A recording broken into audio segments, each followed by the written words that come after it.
Tonight on the Black Channel, you know, folks, I promised that I was gonna take it easy and that I was gonna rest my voice some so it could recover, but no, can't do it tonight.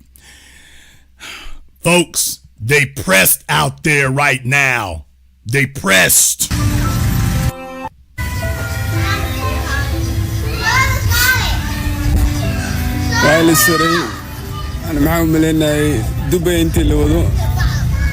Oh man, this fella here, he got deported.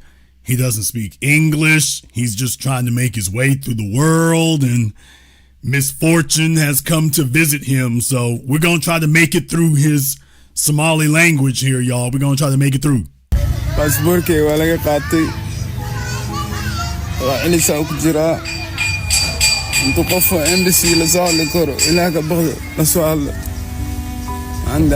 don't want to be here no more. I'm so tired of being here. This place. This is where I'm living. What? Oh hell, he code switched real quick, didn't he? Oh man, so he speaks perfect English. He speaks hood English. I'll be damned. That code switched quick now, didn't it? First, he's sitting there with the Alaman. Give him a few moments. Oh, man, I can't take it around being here no more. I'll be damned. That was quick.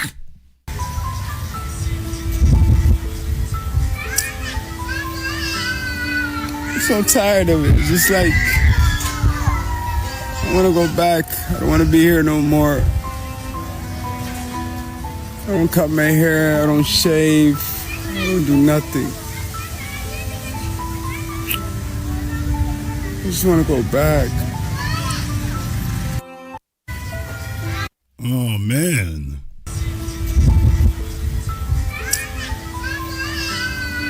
I'm so tired of it. It's just like, I want to go back. I don't want. You want to go back among the American niggas? Man. So, y'all, I mean, they love Somalis. They love Somalia so much that they can't wait to leave. They're such proud Somalians that when you drop them off in Somalia, they start demanding to leave. Well, I thought Akon and then we're trying to tell the rest of us what we need to be doing. So, man, it's rough on them, man. It's rough on them. And here he is again. And I'm like, oh, if a picture is worth 1,000 words, if a picture is worth 1,000 words, tell me what the hell this is. Here, man, I'm just gets bad in here, man. I just don't want to be here no more. Just pray to God just. I'm just tired of you guys talking about me and just always talking shit. You guys just don't even know how to just leave me alone. I'm just so tired. Now, folks, here's my thing. He can't be talking about us on the internet because it's like, dude, just turn off your phone, get to a new website. I hear some dudes right off camera. Now, that's what I hear. Do y'all hear them dudes right off camera? Now, why is he in the middle of the street? And they got internet service over there, apparently. So, okay, they got internet service. They got cell phone service. So, but I hear some dudes right off camera. I hear them sitting over there mumbling. Couldn't help but notice that. I hear them sitting over there mumbling. That's a hell of a spot to be in. That is a hell of a spot to be in. Somebody tell me what happened to him. Somebody tell me what happened to him there. Because that's a hell of a spot for him to be in. Hey, do y'all hear them fellas? Y'all hear them dudes? Because that's what I hear. It just gets bad in here, man. I just don't want to be here no more. Just pray to God just. just tired of you guys talking about me and just always talking shit. You guys just don't even know how to just leave me alone. I'm just so tired. I mean, he looks pressed. And you know what I think? I think them dudes right off camera. I think them fellas is like, yeah, as soon as he put that phone down, I'm taking them shoes. Hey, man, I'm going to take that cell phone. Yeah, bro, I'm going to take his gold teeth. Damn! So I think because he's looking in the same direction and he just crying the whole time. So my analysis leads me to believe that them fellas right off camera, them voices we hear, he's sitting up here, I mean, panicking because them dudes is like, welcome back, Cotter. Oh, you thought you was leaving. You thought you was getting away from the hood in Mogadishu. You thought you was leaving. Nah, we ain't gonna have none of that. Yeah, they sent your ass back. Yeah, as soon as you turn that damn live stream off, we on the come up. Yeah, hurry up and turn that live stream off so we can get our middle class status. Hurry up and turn that damn thing off. So he's looking in the same direction. So it's like, yeah, he's on that Mogadishu street corner. You Americans, you act like animals. Okay, sent them back to Somalia. Now he on the Mogadishu street corner. Yeah, them dudes is like, yeah, hurry up and turn that live stream off. You ain't gonna record us doing this. Hurry up and turn that damn thing off. Yeah, we about to go Captain Phillips on you. That's what we about. Well, people, what happened? What happened all of a sudden? Well, what happened all of a sudden is that every damn thing that we told them was going to occur is happening. Exactly the way we wanted it to. And if you all don't know, there's a whole lot of people who've been talking garbage and mess online and thumbing their noses and telling us what wasn't gonna happen to them and that we in America now and you guys can't do nothing. Oh, y'all, I told you. Did you all notice it done got real quiet on these social media streets with folk talking noise to us? And deal with it, nigga. Have y'all noticed it done got real quiet on these social media streets? Real quiet on these internet streets. Ain't folks capping and popping off at the lip and telling us about what they ain't gonna do and how we can't do this, that, and the other. And they say all of a sudden all that trash talking done died. I mean, you can't find one of them now to tell you what ain't gonna happen. Isn't that amazing? You can't find a single one of these trash talking immigrants over here now, illegals up here talking noise, or their families. All of a sudden, it's gotten real quiet. And I don't cry when chickens come home to roost. As a matter of fact, I'm kind of happy when chickens come home to roost. And that's real talk. That's real talk. Now, in case you're wondering what occurred, although many of you are aware of it, let me go ahead and just get you up to speed about what occurred here. Statement. But let's sit with this for just a moment. That word, garbage, and think about what it means. Garbage is something you don't want around. Garbage is something disposable. Garbage is something you throw away, you discard. Garbage is worthless. Garbage is how the President of the United States characterizes Somali people. All Somalis. Presumably, that includes Somali Americans.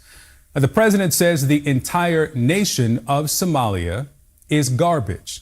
And this is not overstating it. It's actually worth hearing again exactly how the President put it on two occasions this week. I wouldn't be proud to have the largest Somalian. Look at their nation. Look how bad their nation is. It's not even a nation. It's just a people walking around killing each other. Do y'all see all them white folk he got around him? Do you all see all those white people around him? Do you see them? I mean, he's saying it with his whole chest in front of everybody, with Ted Cruz sitting right behind him. When Donald Trump does this is how he draws everybody else in. I told you this forever. He does this kind of stuff and he makes sure all of you got to sit right there and co-sign it. So when he does it, your fate goes along with his fate. So you got to stay 10 toes down for him because he does it with you right there. So you got to sign on with it. You got to sign on with it with him.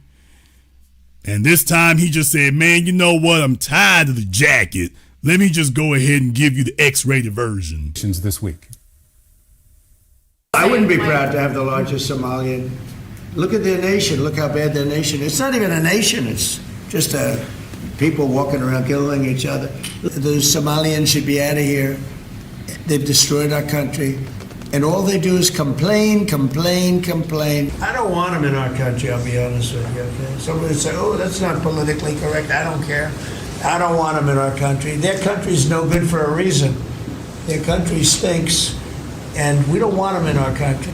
We're going to go the wrong way if we keep taking in garbage into our country. They complain and do nothing but bitch. We don't want them in our country. Let them go back to where they came from and fix it. Thank you very much, everybody.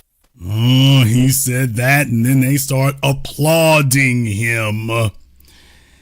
And you gotta ask yourself, where are the trash-talking Somalis who used to be running around neck-jerking and lip-popping and popping off at the mouth? And it's like, oh, things done got real now, ain't it? Things done got real, because if you're a Somalian in America, ain't a bunch of second generations running around like that. Most of them are all first generation. Oh, you can get kicked out today. Oh, it done got real, ain't it? Now, I want to let this keep playing in fair use, CNN, by the way. I want to let this keep playing because I want to introduce you all to some of the people. I want to introduce you all to some of the folks here who voted for Trump. Yeah, that's applause at the end there. Yeah, we got that. Well, now this. A new ICE operation launched this week is targeting undocumented Somali immigrants in Minneapolis and St. Paul, Minnesota. I just don't want to be here no more. Oh, okay. Well, that explains a few things now, doesn't it? That certainly explains a few things, doesn't it? The Twin Cities are home to the nation's largest population of people from the East African country. The president's rhetoric and actions are being called xenophobic, racist. It's also a complete contrast from how the president felt about Somalis when he needed their votes. He didn't feel a damn thing, so these folk on CNN, you're just pathetic, dude, with that spray-on beard you got. That beard BBL he got, so it's just ridiculous. Minnesota is home to a large Somali population, which has historically voted Democrat. But we're hearing more and more. There are many reports about them supporting your candidacy this time around. But why should they? Because they want safety. They want security. In many ways, they have the worst crime numbers in terms of crimes against, and they want to be safe. They want security just like everybody else. And I've heard that. I've heard I'm doing very well in that community. And in the black community also. I mean, generally, it's an honor. Oh, man. And this little fella right back here, y'all. This guy right back here, right here behind the Trump Vance sign, where the podium is, this little fella right here. This dude right here. This is the one they're going to be talking to. They got him highlighted because he wanted to be front and center last year to let Trump know that we are behind you. We are behind you. I am literally behind you. Okay, he was one of their melanated props that they had. He was the guy who volunteered to be one of their melanated props. So this is why we started distinguishing ourselves. When you talk about delineation, we started distinguishing ourselves because we didn't want folks saying that was us. See, they got the black folk. No, you don't. You have your Somali tethers and backsliders you got up in here. That's who that is. Don't try to make this seem like you got black support. No, you got flunky support. That's who you got. Is a Somali American, specifically one of those Somali American Republicans you see there on the right side of the screen, who gave their support to the president. He was at this July 2024 rally in St. Cloud, Minnesota. You can see him at this event with Minnesota Somali leaders giving their endorsement in November. Oh, shucky ducky. Oh, he got on his Trump Easy the Block Captain hat. Oh, he is the Trump Force Captain. Boy, I'm telling you this. Oh, this is like a high schooler dressing up for Halloween, y'all. Oh, this is like a high schooler for Halloween. Do y'all see that right there? He is not just a supporter. He is a captain. He's got rank.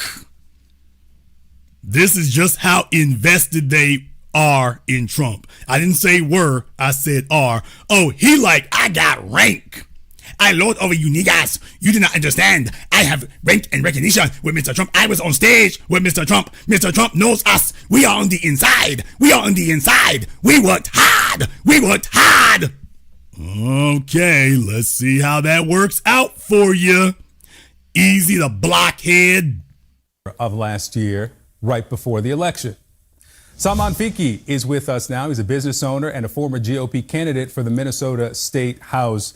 Salman, thank you for being with me. Quote, we're going to go the wrong way if we keep taking in garbage. The president was talking about Somali immigrants. You are Somali American. What's your reaction to what you heard from the president this week? I'm sure he's all busted up over it. Well, it was very dehumanizing and is very unpresidential coming from the commander-in-chief of the United States. But he's been saying this stuff the whole time. This isn't new. And you knew this. So what was your real motive? We're going to skip ahead just a little bit here because I want you all to hear this next part. It's not acceptable by any means. You posted on social media, I, Salman Fiki, am formally announcing that I'm ending all collaboration with the Republican Party. What? Really? Because a year ago, you was 10 toes down. Now I am ending all affiliation? Grand opening, grand closing. Damn, that was quick. Last year, you was repping the Republican set. You were getting the Republican elephant tattoo on your butt cheeks. A year later, he's not just done with Trump. He's like, damn Trump and the Republicans. Damn you and the elephant you rode in on. Well, up until now, you were cool with him. You were campaigning and working with him. There's nothing you know now that you didn't know in 2016. So, yeah, y'all, he's trying to get his little reputation back. You posted on social media, I, Salman Fiki, am formally announcing that I'm ending all collaboration with the Republican Party. Have you ended your support for the president? Tell me more about what led you to your decision. Well, the reason why this decision came about is because it was long. It was a long simmering. Nigga, what? Long simmering? Why weren't you saying something before now? If this was long simmering, people, why wasn't he saying anything before now? He didn't say a damn word until now it's, actually, these had been long simmering. It was long simmering right up until Trump said something, then it boiled over. Really? Okay. How many of y'all believe that one? The reason why this decision came about is because it was long. It was a long simmering, as it was dragging from ever since the president got elected. So, and I was monitoring his performance in many fronts, and he seems not delivering on the promises that he promised the country or the the people that actually voted for him. And the last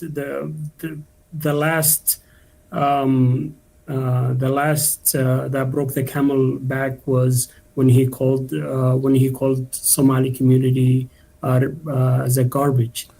Okay, and I'm sure you took great offense at breaking camels' backs because that is a very prized animal. So so Trump broke the camel's back and insulted y'all. So it's just, Trump is double offending. He's a double offender. So, but the point is, folks, you see, he was okay with this he was okay with Trump right up until Trump started hitting at them. Now he's upset. Now he's unhappy. Now he's offended. Trump talking about us. Oh, well, you niggas, he is right. You are animals. You are animals. Okay. And these are new folk, people. These are not people who grew up in America. These are damn newcomers. The newcomers they're choosing, just understand, they went to the coon side of Somalia and grabbed up a bunch of them and said, okay, come on over here. So this is what they're bringing over here and telling you and me that they grabbed the best and brightest. Now, folks, I want you to understand something here. I'm going to stop where I'm at right now for a reason. Don't worry. It's hard to forget that face. So keep that face in mind because we're going to come back to him there. We're going to be coming back to the Trump force captain. I wouldn't want him to feel like he has been forgotten or disregarded. I've got so much to play here. I have got so much to play. And as a matter of fact here, while I'm at it, why don't we just go ahead and go back here? This is, well, I'll be damned. This is old Solomon here from last year. He was talking to Alpha News. Well, why don't we find out, what he was on back then? Back when he figured he could say things and whatnot. Okay, well, let's talk to him and find out what his rationale was for some of what he was saying, because obviously if he was a newcomer, he didn't know anything about American politics, right? Well, Jason, you're too hard on him. He was a newcomer. He didn't really know. His people back in the village didn't really know anything about the Republicans or racism or anything like that. And certainly not something as small as the Republicans or racist party. He didn't know any of that, Jason. They just stayed to themselves in their neighborhoods, and they just don't know about the nuances of American politics like you foundationals do. Right? Well, let's go ahead and hear from him last year about what he had to say, and let's see if that assumption holds up. Exactly why I'm supporting, why I'm supporting. Business owner, as you've talked about, personally, professionally? Not really, because I know exactly why I'm supporting, why I'm supporting what I'm supporting right now, why I switched to Republican Party. For the values and the principles that they stand for. And we have shared values and interest with the Republican Party. And that's why we support it. I don't really care about the backlash. There's, of course, people would accuse the Republican Party as or paint the Republican Party as a kind of a really racist or something, but it's contrary to that claim. And there it is. Well, I know some of you domestic niggas, you'll say that the Republican Party is, racist. I don't really agree with that claim.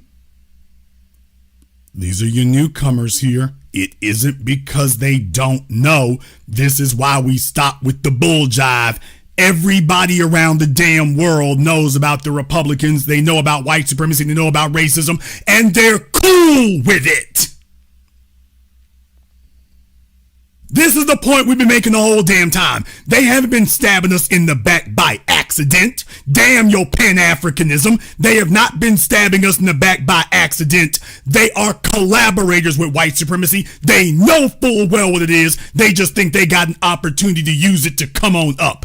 Everything we have said is true. They are not ignorant. They are not confused. They know exactly what they're doing. And they're doing it consciously and deliberately, which is why we cut it off. This is why we cut it off. We're not playing this game anymore. You know what you're doing. He looked for the first white supremacist he could find and said, "White daddy, let me collaborate with you against them." And that's exactly what they did and been doing. The Republican Party and business owner, as you've talked about, for the values and the principles that they stand for. And we have shared values and interest with the Republican Party. And that's why we support it. I don't really care about the backlash. There's, of course, people would accuse the Republican Party as or paint the Republican Party as a kind of a really racist or something, but it's contrary to that claim, and is very welcoming.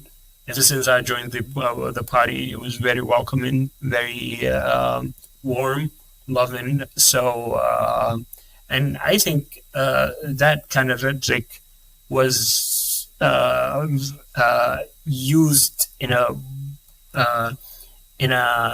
political way, to the point where people start perceiving Republican Party as a racist Republican, but it's not, totally not. It's a major party in the U.S., and that major party cannot be racist towards its own citizens, and people really need to understand that. Yes. Oh, really? That party, quote, can't be racist towards its own citizens. This was this clown last year. Now, he got a whole new attitude this year. This year, he got a new attitude. Y'all know they done grade him out. Oh, man, they stressing him so bad. It's stress on these folks, y'all. The stress is critical. Crucial conflict. They got him going gray. They got him going gray over just a year later, y'all. Don't you see he going all the way gray? Just 1 year later, they done stressed him out. He is stressed out just a year. Man, you've been on the wrong team, partner. You've been on the wrong damn team here, bruh. So we've been trying to sit up here and help you. So I want you all to understand he done been through some things. See, before he was feeling a little bit different when he thought he had some protection. Now it's like, I'll be damned. Can't get it. Can't get it. All right, we're going to let a little bit more of this play, and then we're going to move on to the next one. They have values, policies. People can disagree on it, but to paint the picture that a Republican Party is a racist state is absolutely untrue and far, far from the truth. I wonder how he feels today, y'all. I wonder if he still feels that way. Do y'all think he still feels the same way today? Do you all think he stands by those words today?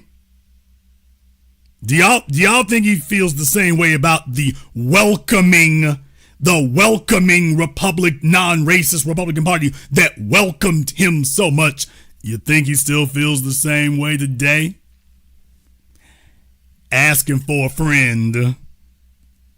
Yeah, man. Folks, I got so many clips here tonight. I've got so many of them to come over, and we're going to come back to them. We're going to come back to him, but he's not the only one. let's go ahead and give you all a reminder here. I want to give you a reminder. I think we actually dealt with this one before, but this is a refresher on it here because I want to remind you all that the Somalis was stomping hard for Trump, man. They were stomping for him hard. We no longer hold truth to be sacred in this country. We have a media landscape where truth is now falsehood and falsehood is now truth. And I am not down with that. So for me, I'm going to continue to advocate. I am not down. I cannot get jiggy with that. Okay. With that. So for me, I'm now truth. And I am not down with that. I cannot get jiggy with that. So for me, I'm going to continue to advocate for those who are sad, saying that I'm abandoning my party. Guess what? I did not abandon my party. My party abandoned me, and I'm not going to be party to that. And we're going to organize in this last couple of days to change the direction of this country. Oh, I'm so glad we have the internet today. I'm so glad. No, he's not Tory Lanez. He's Tory Lame. No, he's not Tory Lanez. He's Tory Lame. But in any case, y'all, I'm so glad we got the internet so that we can document every traitor, every ass kisser, every backstabber. They all get digitally documented now. You can't falsify your damn record. You can't run from your words. You can't run from your real beliefs. When you go on the record, we can instantaneously pull you up and show the world exactly who you really are. And that's exactly what we need. We need this right here. Well, he's not the only one. There are others. There's this little fella here, and please don't ask me. Folks, please don't ask me why everybody looks like Damn Me Jenner from Disney's Secret of Nim. What? For those of you who go back that far enough, please don't ask me why everybody looks like that or Mortimer Mouse. I have no idea. Someday we're going to have to do a genetic, investigation about why that keeps happening or whatever. And I'm not dissing nobody, but it's just, these are the representatives they're bringing over here. So I'm trying to figure it out my damn self. All right. Well, this also was another person from November of last year. Oh, he done put the hat on and every damn thing else, looking like a Somalian pimp. So, yeah. Let's hear what he got to say. And the reason why is because he's a fighter. That's it. We like. And the reason why is because he's a fighter. That's it. We like fighters. More importantly, the left. What he said was the reason why he supports Trump is because Trump is a fighter and we like fighters. So that was the part that was missing. I had it in another video, but we're going to go ahead and go here. And the reason why is because he's a fighter. That's it. We like fighters. More importantly, the left us. They left us. 33% of our kids at third grade cannot read at grade level. We went from the 6th to what? 19th now?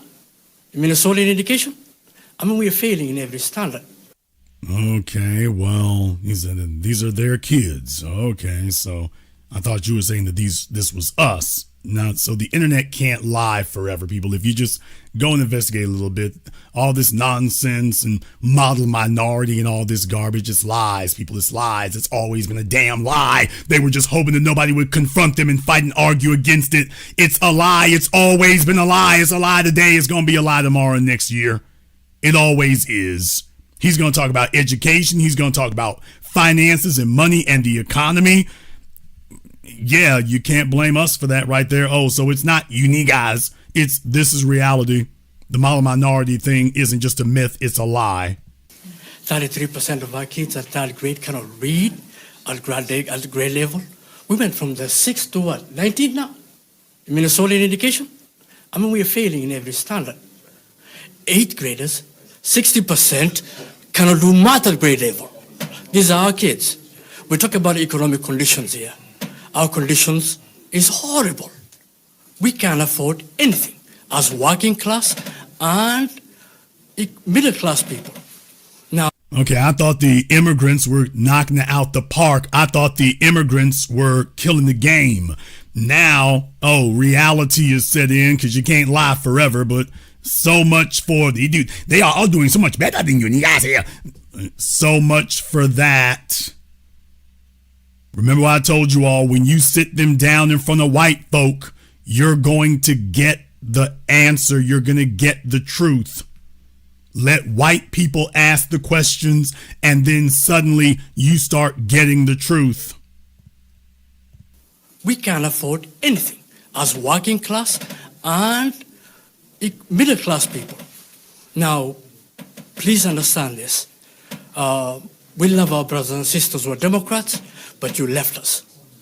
And because the left left us, join the right, vote for Trump 2024, vote for George Rabe 2024, vote for Mazie Young in St. Paul 2024, vote for Todd Jude in CD3 2024. Vote for deportation 2025. Deal with it, nigga.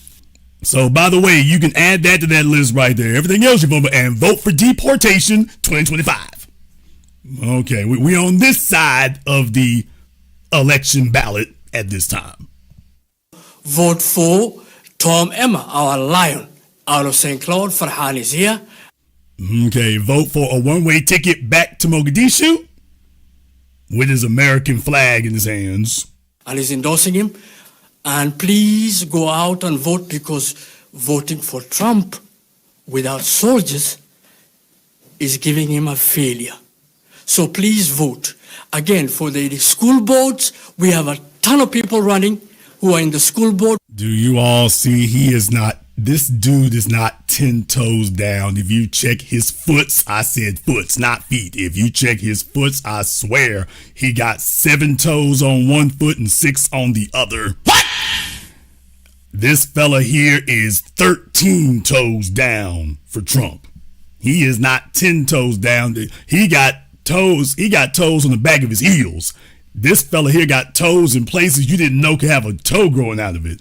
He's like, I do not have enough toes on my feet to be enough down for Trump. So I'm like, oh, I'm so glad he said that, because this was how it started, and now over here, this is how it's going. Right now. Mr. President. What would you say to the president if he were standing here right now? Mr. President, we campaign for you. We have hope in you. We see hope in you. Please differentiate between good, bad, and evil. That's a Somali immigrant who voted for President Trump in 2024, but now Trump is demonized. So you heard what he said here? See hope in you. Please differentiate between good, bad, and evil. Please differentiate between good, bad, and evil. And I'm so glad you said that, dude, because we're way ahead of you. We've been differentiating between the bad and evil, and all we see right now is bad and evil been stabbing us in the back for decades. So glad you said that, partner. We're way ahead of you. Hope in you. Please differentiate between good, bad, and evil. That's a Somali immigrant who voted for President Trump in 2024, but now Trump is demonizing Somalis in America, specifically here in Minnesota. I don't want them in our country, I'll be honest with you, okay? Somebody would say, oh, that's not politically correct. I don't care. I don't want them in our country. We're going to go the wrong way if we keep taking in garbage into our country. I got 5 children. My children are no garbage. I campaigned for the president in 2024. He got 5 children. I want y'all to understand that now. This American government has parked an abortion clinic in every historic black neighborhood in America. This evil, wicked, diabolical, satanic government has parked an abortion clinic in every historical black neighborhood in America. But for these new folk, they can have NBA basketball player kid numbers. They can have Elon Musk children's numbers. This is what they do here. So just peep how they treat these other folk. If this was so important, why are they not encouraging the Somalis? You know, an abortion would make things easier. I mean, you said you got tough economic times. How you gonna take care of all them kids? So yeah, there's a whole different way they talk that these other folk get down. They get treated a whole different way. I got 5 children. My children are no garbage. I campaigned for the president in 2024. I actually went out and we reached 50 million people endorsing Trump 7 days before the election. What drew you to the president? Because we believed he was an agent of chaos. We couldn't afford anything back then. There was a fentanyl crisis. There was an issue of affordability. The living standards went down. Crime issues. These are 5 very important things. He believed Trump was an agent of chaos, and that was the reason he voted for him? To the president. Because we believed he was an agent of chaos. We couldn't afford anything back then. There was. Do you got enough chaos? Is this enough chaos for you now, my dude? So he wanted a agent of chaos who was gonna shake things up. Hey, Mr. Somalis are garbage. Got enough chaos? Is this enough chaos for you? Do you have enough chaos for you now? You got what you wished for. Be careful what you wish for. It just might get you. So, by the way, are you happy? Do you have enough chaos now? From what I can see, you got all the chaos you can handle. The election. What drew you to the president? Because we believed he was an agent of chaos. We couldn't afford anything back then. There was a fentanyl crisis. There was an issue of affordability. The living standards went down. Crime issues. These are 5 very important things to us. And we believe that Trump would be the solution to it. I've been a Republican for over 25 years. I'm not going to stop. Nigga, what? Did you all hear that? He's been a Republican since 9/11? Oh, man. So for those of you who are still married to the lie that, oh, these people don't really know about the political parties in America. Jason, they're newcomers. They don't really understand. Yeah, they do. Yes, they do. They have always understood. Be the solution to it. I've been a Republican for over 25 years. I'm not going to stop being a Republican. But what I do know is for a fact is we're getting killed out here because people are saying, we told you so. Where's the lie? Where's the... Y'all see, he's like, man, look here. They killing my rep in the streets, man. Folk are killing my rep. They're saying, we told you so. I believe that Trump would be the solution to it. I've been a Republican for over 25 years. I'm not going to stop being a Republican.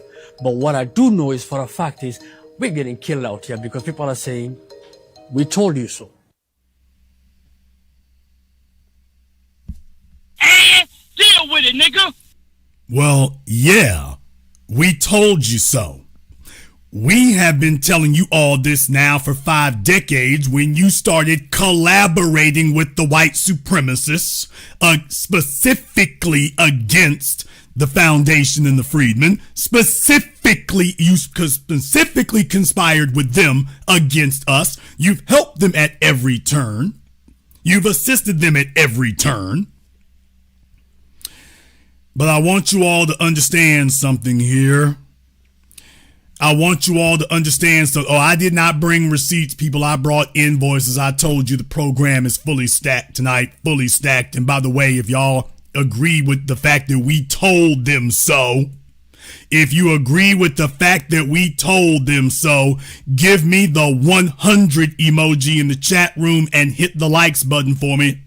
There's over 4,700 people in here live right now, but only 1,500 folk like the program, so I must have a lot of Somalis in here tonight. What? But if you all agree that we told them so, hit me with the 100 emoji tonight and hit the likes button for me. Or if you want me to shut it down early, I can do that too. But if you like what I'm saying here tonight, let me get them likes up for me so we can let the world know that, hey, people are feeling this. It's not just 1 or 2 people. We need to have thousands of likes to let folk know, oh, this is the code. This is the new way under the sun. This is not an anomaly. Everything I'm telling tonight is exactly what we've been saying for a long time. And it's breaking down exactly the way that we said that it would. Now, this little character here, Muhammad, this little character here, yeah, don't worry. That's why I was showing you him before, to show you what side of the tracks he's coming from. So this little character here, yeah, he been out there for a minute. He tells you he been Republican for 25 years, folks, 25 years. So what that means is that he, after Bill Clinton, the so-called first black president, he hopped on the bandwagon with George W. Bush and Dick Cheney, Dick pro-apartheid in South Africa Cheney, the Republican Party, calling Barack Hussein, President Obama, you lie, and to save the Union never happened before. All the nigger jokes and all the nigger slurs they were making, he just overlooked all that, people. Donald Trump's first term as president, he overlooked all of that, people. He overlooked all of that. And even after that, he's still saying, Mr. President, white daddy, white daddy, please distinguish between the good, the bad, and the ugly. I mean, the good, the bad, the evil. So, folks, he's not ignorant. 25 years, he's got motives and reasons for supporting that. And I just want you to understand, when you wonder why these places are in the shape they're in, this is why. But I went further than that. Because I want to go down the line here for you all. Because I want to show you a little bit more from this little character here. Oh, people. Oh, Jason did his homework. Oh, I did my homework. And folks not liking the program here tonight, so I might go ahead and cut it off here in just a minute. Let me go ahead and play these last two clips, and then we'll just go ahead and wrap it up since folks don't like the program. I got a lot of Somalis listening tonight. I think we've got enough mileage out of that.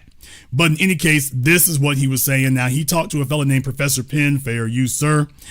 He had talked to the Professor Penn once, and then he came back, and now he talked to him again. I guess folks told him that you went too light. Professor Penn went too light on the first time, so he's back again. And they're talking about what is an American. And listen to what he explains about why Somalis have ended up in America in the numbers that they are.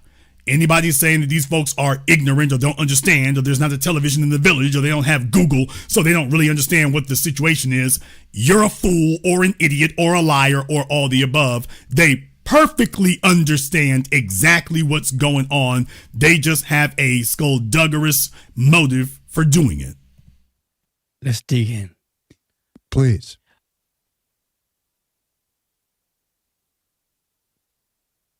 First thing first. Respond to it as you see fit, and we'll just start talking about what's really going on. What is, is there fraud? Is there vote tampering?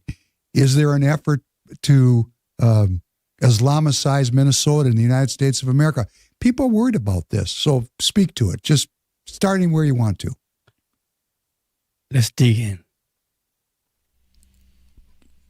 And I believe you can dig in. I believe he can dig into frozen pumpkin pie,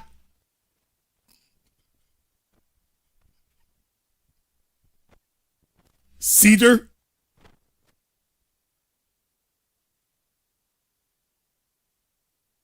concrete, adamantium, vibranium.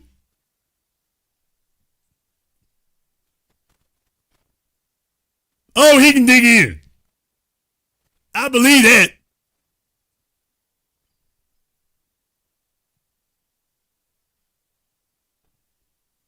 The Colgate people should buy advertising on them gums. Damn!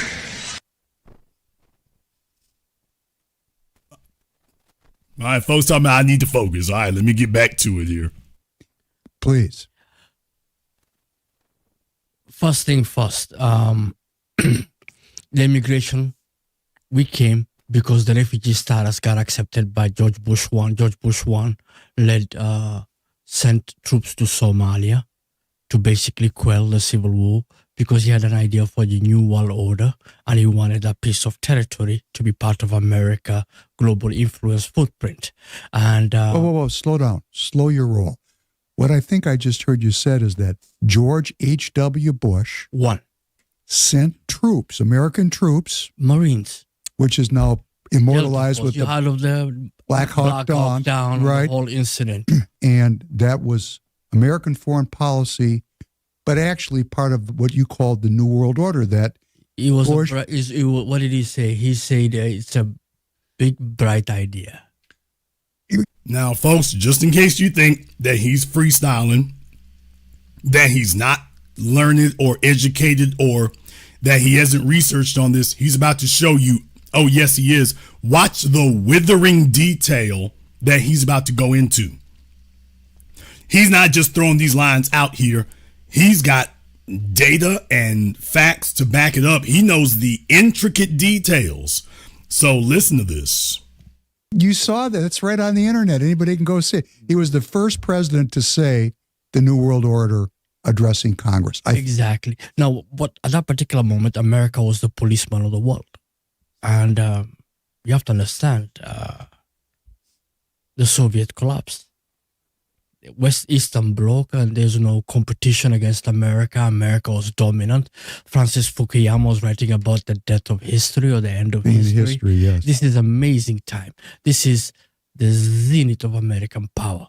We went from being a multipolar world where the Soviet bloc and the American Western Bloc to one unipolar world. And America called it a new world order.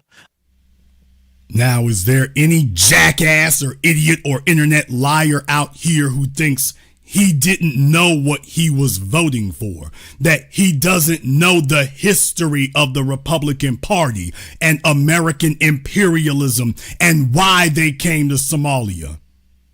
Is there anybody who thinks he doesn't know? Well, Jason, he doesn't have the facts. We just showed up one day like gods to the Aztecs. Is there any clown who still thinks that he doesn't know? He doesn't have the details. He doesn't have all the facts? Anybody who still thinks that? No good. And the world order was to regulate markets, regulate countries, and basically we became the policeman of the world. Did you hear that? That the goal was to regulate markets, using their military to, quote, regulate markets. He knows all about American imperialism. He knows all about it, and he's cool with it. He didn't come over here to fight it. He came over here to get a piece of the imperialist action. He's telling you, I knew what it was, and that's why I came over here. They are not ignorant or uninformed or don't know. They did not betray Pan-Africanism because they don't know. They betrayed it because they do know. And that's why we cut it off. And we let it rip. Iraq, Afghanistan, and many other places. Libya, Sudan. I mean, we let it rip. Do you hear the way he's on with that grin on his face? Boy, Libya, Iraq, Afghanistan, Sudan, we let it rip. Does that sound like condemnation to any of you? Or does this sound like collaboration? Do you hear him? Does he sound like he's up? Those of us, when we name off those countries, we are spitting fire and brimstone. How about him? This is your damn soil over there they were bombing and shooting folk on. Does he sound like he's upset about it?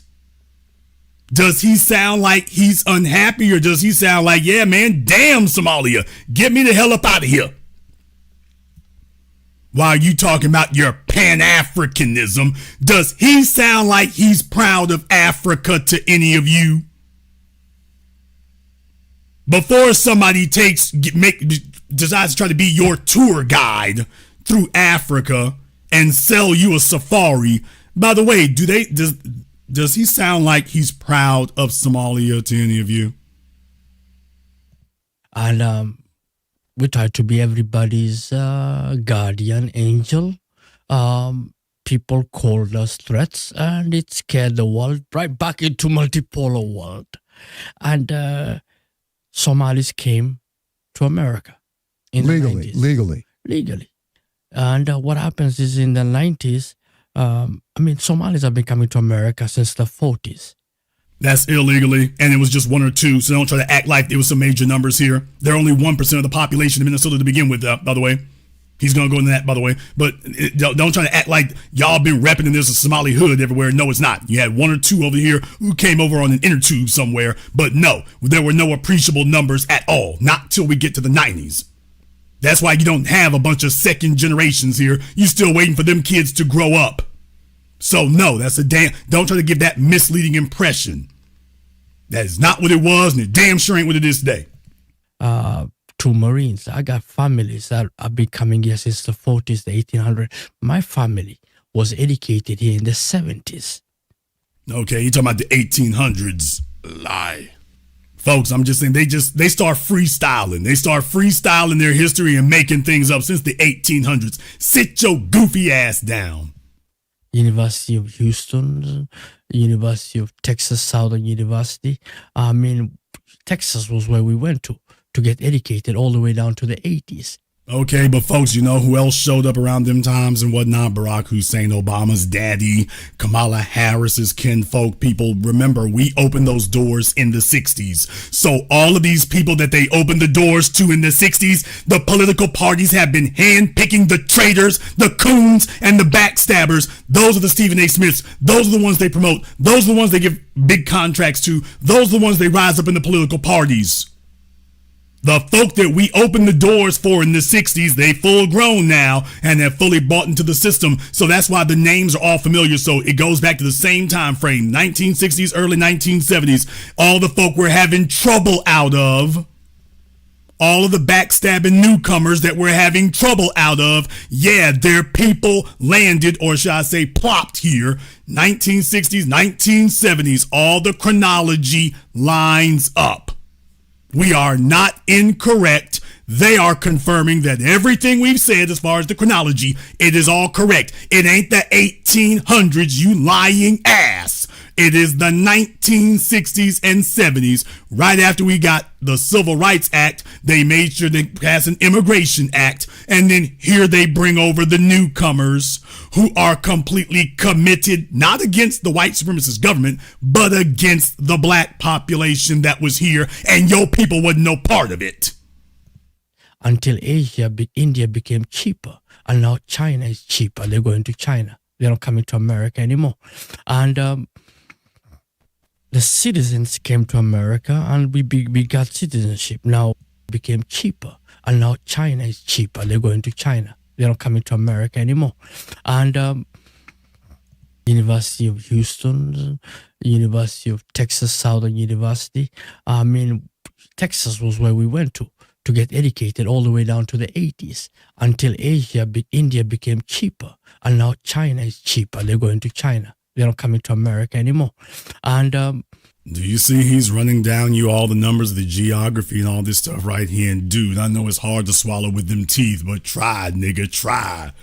But in any case, you see how he's able to run down the geography of all these places and whatnot? No, he's not ignorant at all. The citizens came to America and we got citizenship. Now, population-wise, we're ranging between 30,000 to 120,000, give or take. And as some say with the last 4 years open border policy, maybe buffer on another 10, 15,000. Now, what we're talking about is a small population in a society that is 7 million Minnesotans. Talking about 80, 90,000, 100,000 people as a percentage of 7 million. Now, last time I told you, the question turning point should... Okay, folks, so basically, they're just a little over 1% of the population of Minnesota. They're a little over 1% of the population. A little over 1%. And they came over here and they turned on us.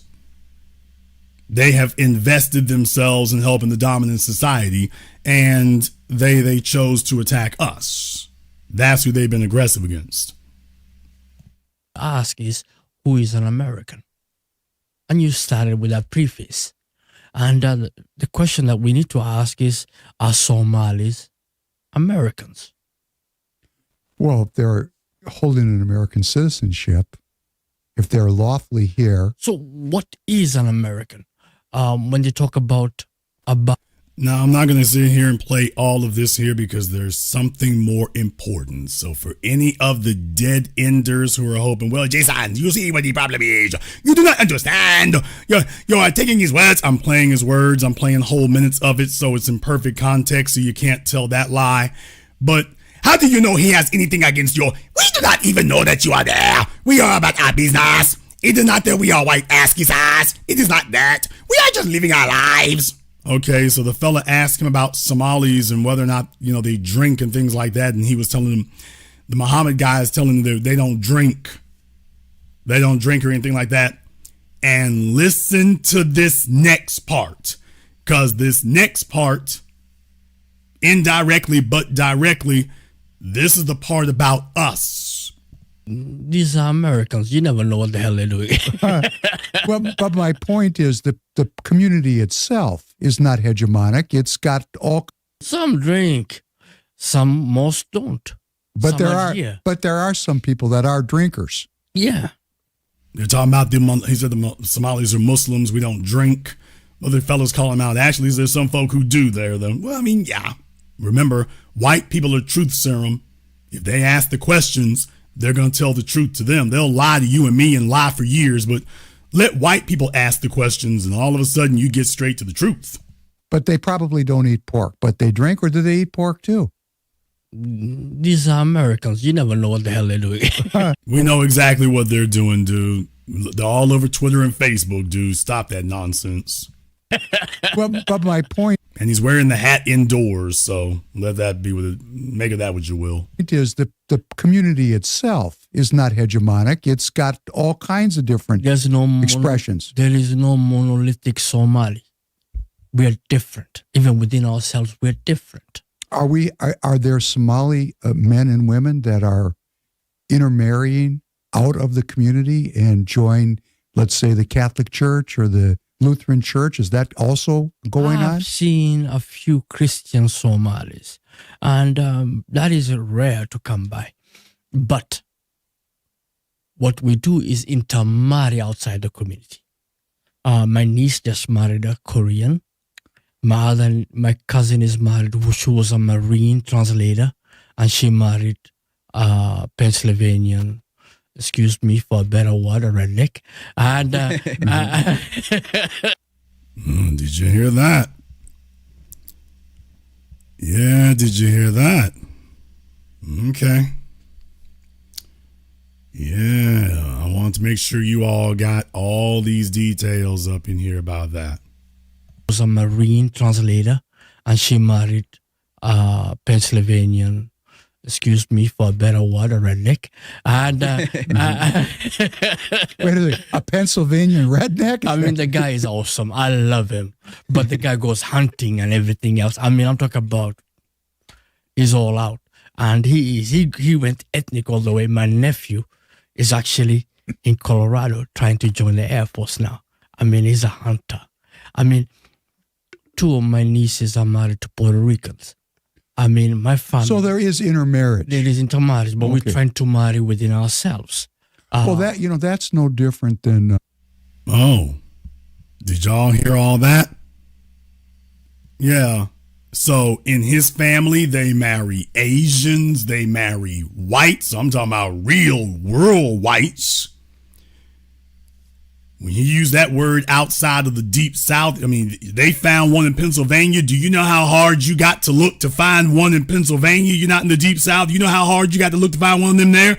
That means that she went looking for that. So in his family, they marry Asians, they marry whites, they marry white Hispanics, they marry white Hispanics. Did you notice what was missing? Did you notice what was missing? Everything that we have said and been saying all this time, they are confirming it. When you actually ask the damn questions, they are confirming everything we said the whole time. No, we are not on the wrong track. Whenever you question us, everything you go to lends more evidence. It doesn't take away anything. We don't ever lose any evidence for our arguments. The more we dig, the more evidence we find.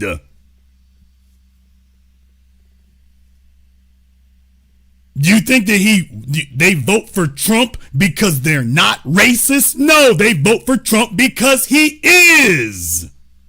They just think their goal is to be the favored niggas under white daddy. His racism is fine just so long as he remembers who's, quote, really on his side. Wink, wink. Hey, white daddy, don't forget who's really on your team now. Don't forget the bad and the evil, them niggas over there. And don't forget the good, us ass kissers over here. Don't forget us. Don't forget who you love, baby. Was a Marine translator, and she married Pennsylvania. I've seen a few Christian Somalis. Yes, I'm going to replay this again. That is rare to come by. But what we do is intermarry outside the community. My niece just married a Korean. My cousin is married, she was a Marine translator, and she married Pennsylvanian, excuse me for a better word, a redneck. And so they're improving the race. Wait a minute, a Pennsylvanian redneck? I mean, the guy is awesome. I love him. But the guy goes hunting and everything else. I mean, I'm talking about he's all out. And he went ethnic all the way. My nephew is actually in Colorado trying to join the Air Force now. I mean, he's a hunter. I mean, 2 of my nieces are married to Puerto Ricans. I mean, my family. So there is intermarriage. There is intermarriage, but we're trying to marry within ourselves. Well, that's no different than the Jewish community, because I was told from the time I can remember that I have to marry a Jewish woman. I have to. In fact, you don't know this, I never said this before. My parents, my father, because I come from a very religious background, said, if you don't marry a Jewish person, you're going to get excommunicated. We're going to throw you out of the clan, so to speak. Well, now, that was a bonus feature now, wasn't it? Well, that sure does explain a lot of things. I have to remind you, in the words of our immortal ancestor, Brother Neely Fuller, white supremacy must be taught. White supremacy is taught in every white home in America. It is taught everywhere. They don't just end up there by accident. It is taught in the home. It is demanded in the home. It is ordered by punishment and possibly pain of death in the home. It couldn't be so uniform everywhere you go if it wasn't taught in the home. White kids don't just stumble into white supremacy. They have to be indoctrinated and mandated into it. It is not a naturally occurring organism, contrary to what the fool Fuentes or Tucker the Sucker Carlson would tell you. No, it has to be taught. It is a religion. And if you even look like you're going to go against the religion, you get smacked and slapped back in line. Yes, you get threatened. You get told what you will do. You don't have an option in it. You get told if you want to get plugged into the family's unearned generational wealth, you have to carry the water and you have to toe the line. So that was a bonus feature right there. That was a bonus feature. So glad he mentioned that. But you know me, folks. Now, you know me, and I'm not really going to let the issue go. When you say things like that, well, I'm going to go by the Pew Research Center. And by the way, if you take a look into intermarried couples in America, when you take a look into intermarried couples, these are for newlyweds, and these are for, well, the share of the population there. But you can see 42% is multiracial, whatever the hell that means. But white and black, 10%. Hispanic and black, 5%. Black and Asian, 1%. So 16% black. When you add in the Latinos, though, they really run the yard for white and Latino basically down here. When they say multiracial, they're really talking about white and Latino, which is really white and white, but there's white and Latino. So I want you to understand that's not accidental, but take a look at those rates there. Take a look at those rates, 42%. For us, even if you add all these together, 16%. So you see the numbers break down a certain way in that regard. But by the way, what about Jewish people intermarrying? What about that? Do we have any data anywhere? Unfortunately, maybe we don't. Maybe we don't. Oh, hell, I'm Jason Black. You know I do. Pew Research Center on deck. Here we go again. From 2020 here, marriage, families, and children. They didn't put in the headline, but for Jewish Americans in 2020, Jewish Americans in 2020, from a report in 2021, here goes the data. About 2/3 of U.S. Jewish adults are either married, 59%, or living with a partner, 7%. Among those, now take a look at that. About 2/3 of Jewish adults are married. 2/3 of Jewish adults overall are married. 59%. And that's not quite 2/3, but almost 2/3. So they're just over 50% married, y'all. Just over 50% are married. A lot of y'all may have thought the number was much higher, but it isn't. Among those who are married, many have spouses who are not Jewish. Fully 42% of all, 42% of all currently married Jewish respondents indicate that they have a non-Jewish spouse. Among those who have gotten married since 2010, 61% have intermarried.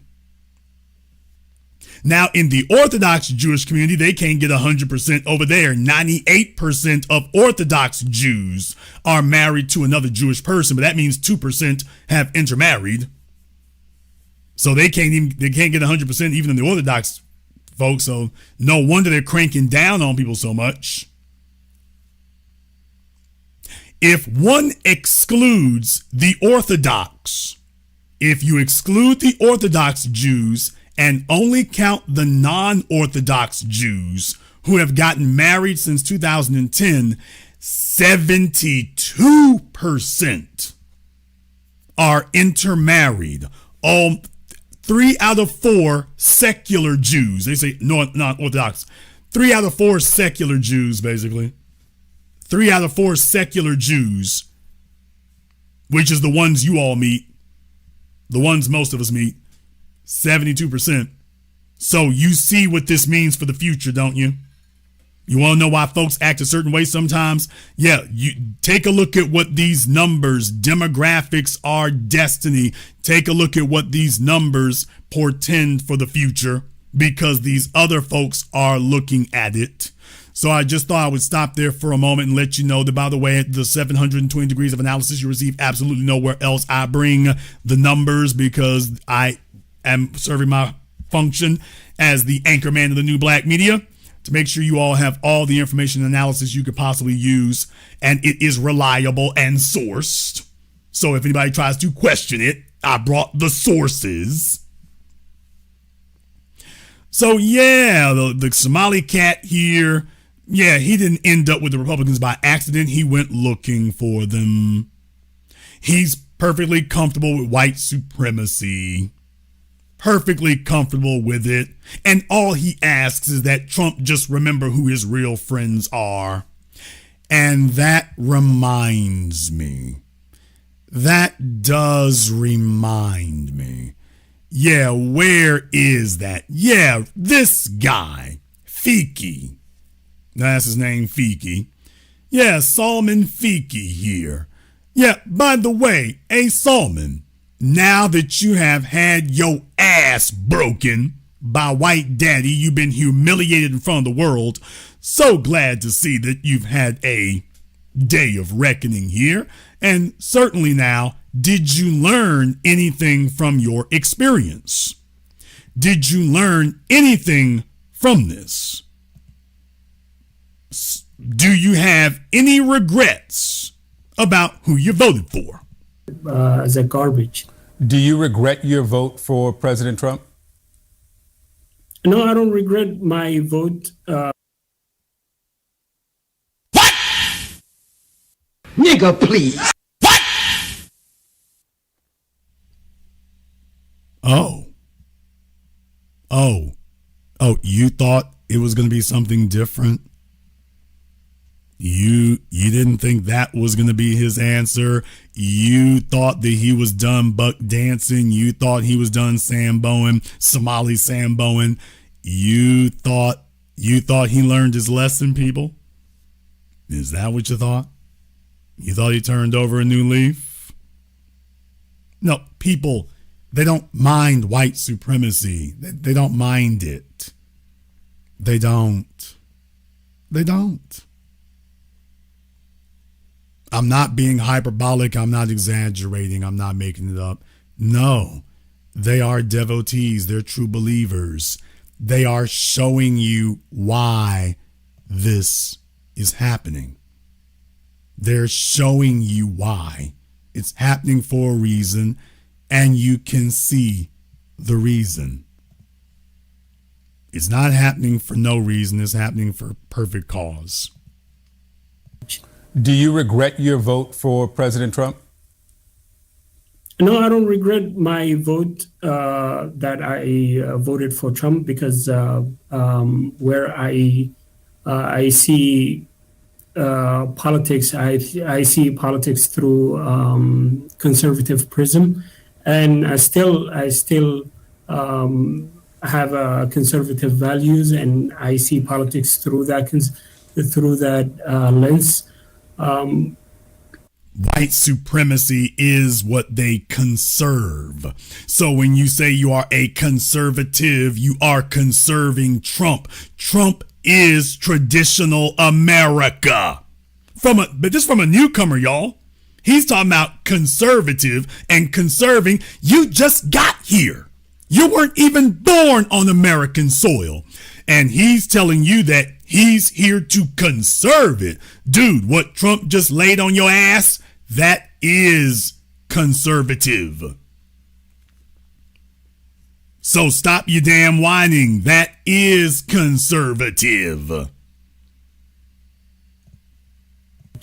Do you regret your vote for President Trump? No, I don't regret my vote that I voted for Trump because where I see politics, I see politics through conservative prism, and I still have conservative values, and I see politics through that lens.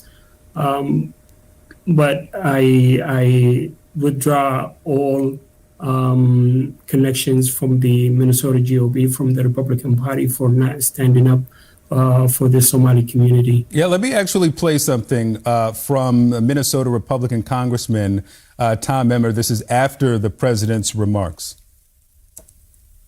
Do you realize that, it's not that all Somalis are committing crimes, but 80% of the crimes being committed in the Twin Cities in Minnesota are being committed by Somalis? His office.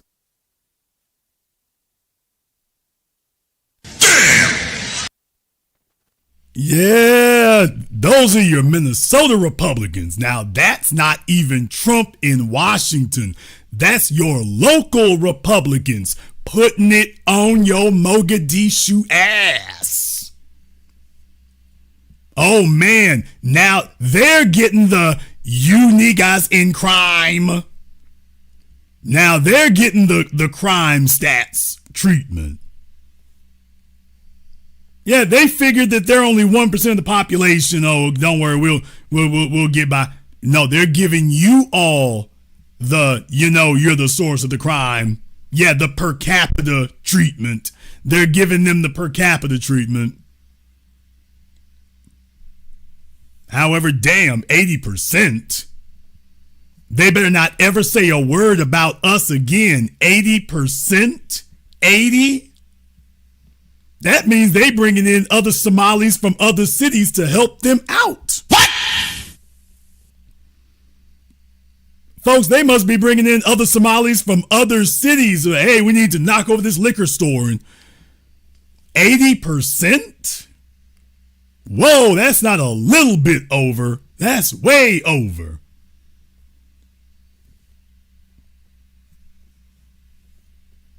Oh, man. So just in case you all thought that the case was not being prosecuted adequately, the case is being prosecuted adequately. It's reference reporting on pandemic relief fraud. But what's your response to the congressman there saying that 80% of the crime? It's not that all Somalis are committing crimes, but 80% of the crimes being committed in the Twin Cities in Minnesota are being committed by Somalis. His office reference reporting on pandemic relief fraud. But what's your response to the congressman there saying that 80% of the crimes being committed in the Twin Cities in Minnesota are from Somali Americans? That's false and unsubstantiated claim. Somalis in the Twin Cities are 80,000 to 100,000 people live in the Twin Cities. So, and the Twin Cities combined are 2 million people roughly. So the 100,000 people cannot commit 80% of the crimes. Sure you can. What are you talking about? Of course you can. There's 100,000 of you. That's more than enough people to do 80% actually. In the Twin Cities. So that's a false statement, and and he's known for accusing Somali community for some false accusations, such as claiming that Somalis send in money to Al-Shabaab and things like that. Now, if he was talking about us, if Trump and these white senators and congressmen were speaking against us, why, this clown would be sitting right there talking about, they are right. You did not work hard. My family come over here in the 1870s. Don't you mean 1970s? Shut up, nigga. And we work hard. So if they were talking about us, he would tell you that those numbers are absolutely correct. As a matter of fact, he'd tell you those numbers are understated. Oh, the numbers are bigger than that. He would tell you the numbers are understated. They talking about him, and all of a sudden, no, we do not do this. The crime, we need to deal with the crime. Remember, they were talking about that the whole damn time. Muhammad was talking about that right there. And the crime, we need to deal with the crime. Them teeth are a crime. But, okay, well, all right, the crime. Well, now they want to deal with the crime. Now he's telling you ain't no crime. Who the hell's the crime then, damn it?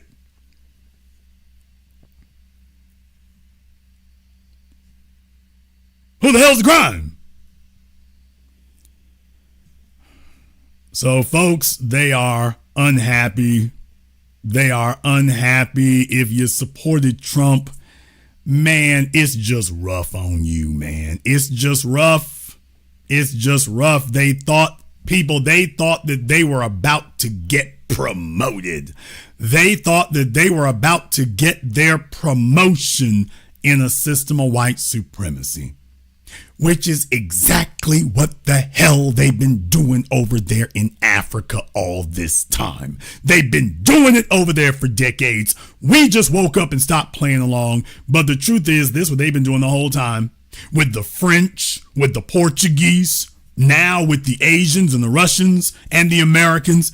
Everybody except one group. Now, there's one group that they have been solidly against since day one. The descendants of the American slaves who made everything possible for them, well, we're the only ones they've been against. They've been for everybody else. And this is why we cut it off. They've been playing dumb. We just finally stopped playing dumb along with them. That's all. That's all. We just finally stopped playing dumb along with them. That's the only thing that happened. We just stopped playing dumb with them. Period. Period. And what I played for you tonight has been a parade of it. And by the way, that's not even everything. What? I haven't even played for you all the clips I got here, but I'm going to stop here right now because we're already an hour and 24 minutes in. But I just wanted to let you know that, yeah, some folks are getting some act right the hard way, ain't they? Man, some folks are getting some act right the hard way now, aren't they? All that trash talking and stuff, all we had to do was just sit back and let the dogs have them. There's 100,000 of y'all, and y'all acting like there's 100 million, and you gonna call shots to the rest of us, and you gonna talk trash to us, and tell us about what white supremacy ain't doing. You know what? Let white supremacy gobble your ass up with them chompers you got. What? Damn! Let them gobble your ass up. No, don't call us. Don't ring my number. No, get off the damn phone. Don't be calling me up. Do not call me up. Get off my phone. Don't reach out no helping hand. Get called Trump. Reach out for that hand that Trump is putting makeup on, whatever the hell's going on with that hand. Call him. Don't call me. Don't call any of us. You have reached the number you have dialed. Don't fool with your ass no more. Click. That's our voicemail message. The number you have dialed is through with your ass. That's where we at with it. We here with it. We here with it. I told y'all wasn't gonna be no backing off of it. When the Haitians, Trump was giving them the work, I did a whole program letting them know, oh no, it's all the way up. No, we have no regrets. It's all the way up. The only thing we're upset about is he hasn't done 20 times the amount. Clear the board, clear the deck. Clear the deck. For real, for real. Clear the deck. Next up was the Latinos. Oh, it's no fun being an illegal alien. Grab them up. Snatch them on up. Now for the Somalis. Now it's your turn. Do not call us for backup. Do not call us for backup. Do not call us for spiritual or emotional support. Call them white supremacists you've been working with all this damn time. Get your sympathy over there. But I suggest you hurry up. If you wait too long, you'll already be on the plane on up out of here if you wait too damn long about it. Oh, you better hurry up and get some sympathy because the plane is leaving. The plane is leaving and you gonna be on it. And you don't see any of us. See, this is what's scaring everybody. You do not see any of the freedmen, any of the foundation, any of the descendants of American slaves. You don't see any of us standing up and yelling and demanding that they stop. No one can leech themselves onto us, the only righteous grievance. And none of us are standing up or speaking up for them. Oh no, that means they know they can run wild on you.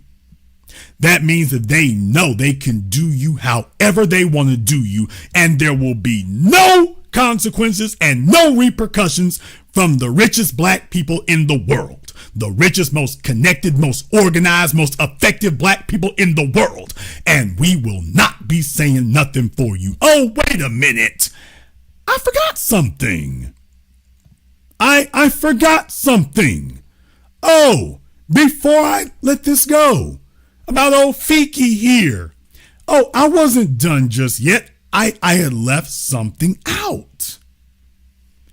I had left something out. Well, listen to this little gem he's going to drop.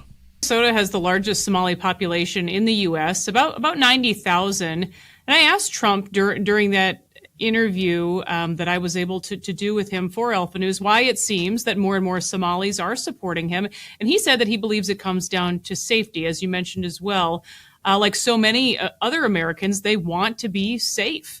What's your perspective there?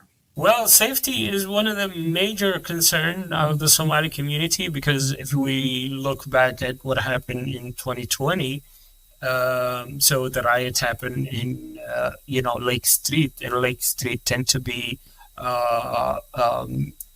residential or where Somali population have businesses and reside in.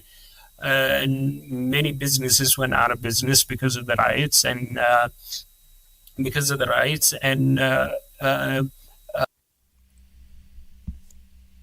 Nigga, what? Nigga, please. Yeah, did you get that? Now, you just heard the Republican senator say that 80% of the crime is committed by the Somalis. And yet, when she asked him about crime, he said, well, in 2020. Oh, really? Yeah, did y'all get that? Now, 80% of the crime is his people, and yet when she asked him about that, well, it is those American niggas and the George Floyd, and George Floyd, he got what he deserved.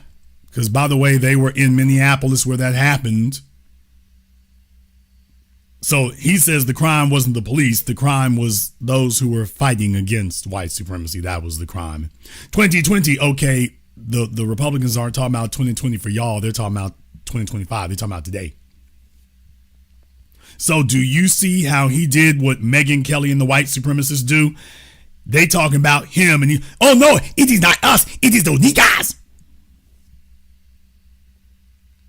So just in case you thought that he didn't really mean it like that, these are the answers that they give when they talk to Trump. They all turn to Candace Owens. Well, wink, wink, it is those American niggas. They are the real troublemakers. Us new people here, we do not smoke. We do not drink, except when we do. We do not eat pork. We only marry white people.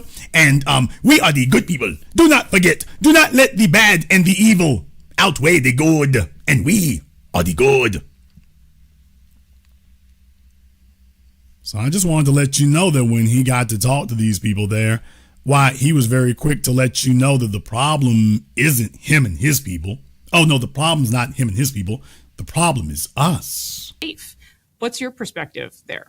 Well, safety is one of the major concerns of the Somali community because if we look back at what happened in 2020, so the riots happened in, Lake Street, and Lake Street tend to be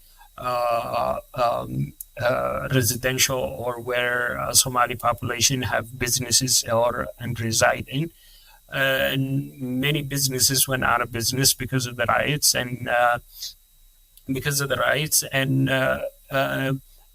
the business activities have declined, as you may know. And that one of the reasons that safety was an issue. And also there was this one guy I know, have bought a restaurant, right? And that restaurant, he bought it, he paid a hefty amount of money to get the business started. But in the parking lot was, there's a lot of homelessness and, encampment was in his parking space. So he went to the city to clear that, and they said, we cannot do nothing about it. And went to the police station, said we cannot do nothing about it. And to the point where he had to pay over $20,000 to, find a solution for his. So it's a problem that we face as a Somali community. As you may know, Somalis are very family-oriented society. Nigga, what? As you may know, Somalis are very family-oriented society, and this family-oriented society always they stick together. They move in a flock. They watch for one another. They want their kids to go outside the track that actually drawn for them in terms of like getting ahead in life. But the environment is not really helping in that regard. The environment is not helping from the drug influx to the lack of safety. And so, yeah, it tends a lot of people to fall in that kind of trap. And do you see what he just said there, people? Did you catch that? I didn't have it on the screen for you all there, but did you catch that? Did you hear what he just said right there? He's talking about drugs. We're talking about drugs and homeless people. That area where they're at, that ain't nothing but Somalis. That's not us. Listen to what I'm saying. That area that he's talking about, that's all Somalis. He just told you. We all click up together. That's all them. So when they're talking about the drugs and the drinking, not George Floyd, drugs and drinking and homeless, he's talking about them. He's talking about them. Not talking about us, but when she asked him about crime, he makes up some fantasy scenario. What about what the hell's been happening since 2020? What about that? So they're letting you know, yeah, they ain't drink. We know we don't drink. No, they're doing drugs. No, they're doing drugs. While telling you and me that they're a model minority here. These are the Somali Trump voters.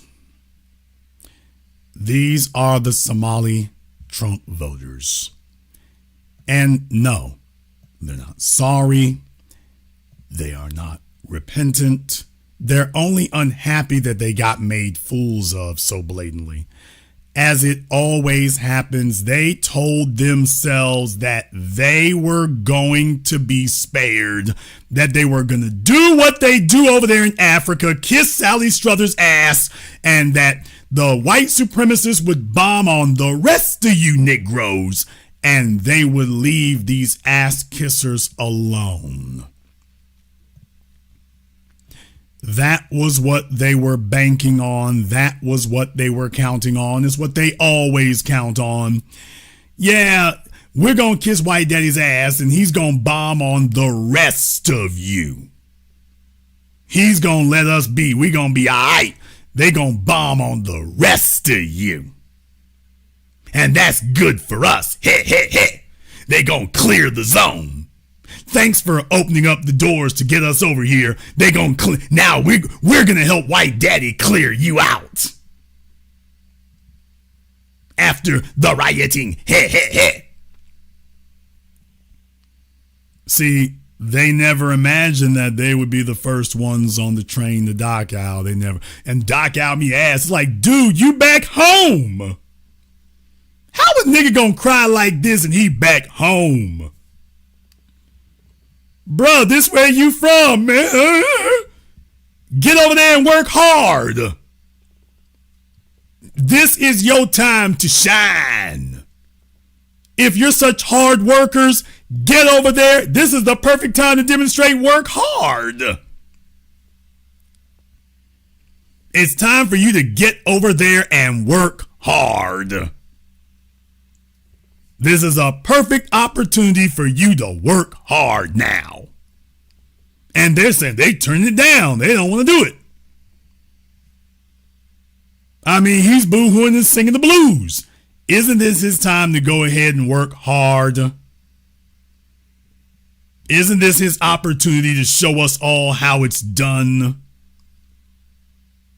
And yet none of them want to show us how it's done. Dude, if the secret sauce is your work ethic in America, then the secret sauce should be working like a son of a gun in Somalia. And yet it isn't. It was a lie. It was always a lie. It was a take. It was a come up. It was a steal. You are not refugees. You are economic migrants. You are not refugees. And yes, Trump is not lying. Or at least as far as I'm concerned, it doesn't bother me. The Somalians had their opportunity to demonstrate to all of us that they were a net positive. The Somalians have shown that they are a net negative against us. I cannot be upset about Trump saying grab all of them and remove them. They have been a net negative. They have collaborated with the white supremacists. They have been a net negative. They only talk about racism when they think they can use it to their advantage. And that includes Ilhan Omar. They only discuss racism when they think they can use it to their advantage, but when it's time to talk about the money and the resources, they only want to steer it towards themselves. So yeah, I have nothing to resist Trump with. Let him do what he gonna do. Let him do what he gonna do. If you're gonna be a net negative, I would prefer for you to be a net negative back in Mogadishu. If you're going to be a net negative, you can be a net negative back in Mogadishu. And you can chomp on that. Cookie! Nom, nom, nom, nom, oh, nom, nom, nom, nom. However, you might disagree. You might have another perspective. You might feel differently about it. You might think that I'm wrong in what I've said here, that I'm just not putting it in its proper context. I understand. And in that vein, we're going to go ahead and throw up the link to the Zoom so that you can weigh in and call us and let us know what you think. For those of you who are sorry, for those of you who are sorrowful, for those of you who are regretting this, for those of you who say this is the end of the world, for those of you who say this is a dark day in America, for those who would like to defend the Somalians and let us know exactly where we're missing out at, here's the link to the Zoom. It's pinned at the top of the chat room. You are more than welcome to go ahead and give us a call here, and you will get the opportunity to weigh in for yourselves. You'll get the chance to go ahead and weigh in for yourselves. However, in the meantime, I want to thank everyone, and I do mean everybody who has contributed to support tonight's program on PayPal, Super Chat, Venmo. Shout out to Nancy King. Thank you very much for your support here, Nancy. They're not like us. Where's all that energy now? The energy is lost in Mogadishu, baby. That's where it's at. To Jay Diggle, thank you very much for your support. My man, Mr. Richburg, as always, thank you for your support here tonight, brother. Big shout out here to Mr. Richburg, as always. Thank you very much for that here. Mark B is on site. Najee, Garrett's, and everybody else here, thank you very much for your support. But for those of you giving out memberships here tonight, Black to Death, Alyssa Bay, everybody here, thank you very much for your support. We appreciate that. We are going to take a very brief commercial, non-commercial break. Folks are already piling up in the chat room here. We're going to take a very brief commercial, non-commercial break. I got a couple of more clips I want to play here. By the way, I'm not done with clips yet. Let me go ahead and play these tonight so I don't have to send them anymore. But by the way, we're not done with that yet. I told you the program was fully stacked, fully loaded. Ain't no lie. This is the Black Channel. Be the teacher, knowledge on the block. Got the kids learning, minds open like a lock. Books and skills from the east to the west. Bringing education, yeah, we're simply the best. Classes on fire, brains burning with desire. Innovation driving like a tire through the mire. Math, science, history, we got the whole range. Kids hitting new heights, teachers making a change. Used to be the teacher, stacking up the grades. Future bright shining, no need for no shades. Got the youth thriving, moving up the ladder. Smart and sharp, brains growing fatter. Lessons so lit, yeah, they stay in a blaze. Every mind sharp like a sword in the haze. Mr. B in the house breaking knowledge chains. Education kingpin, we ripping the games. Mr. B the teacher.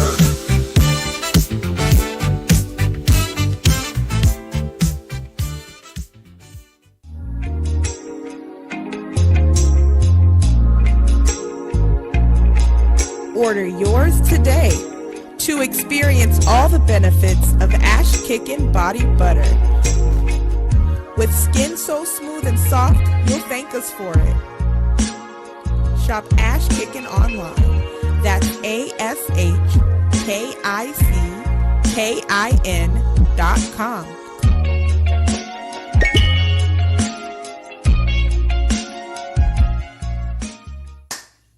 Hi, this is Brenda Starr, creator of Poetry with a Purpose and author of the book Pressed But Not Crushed.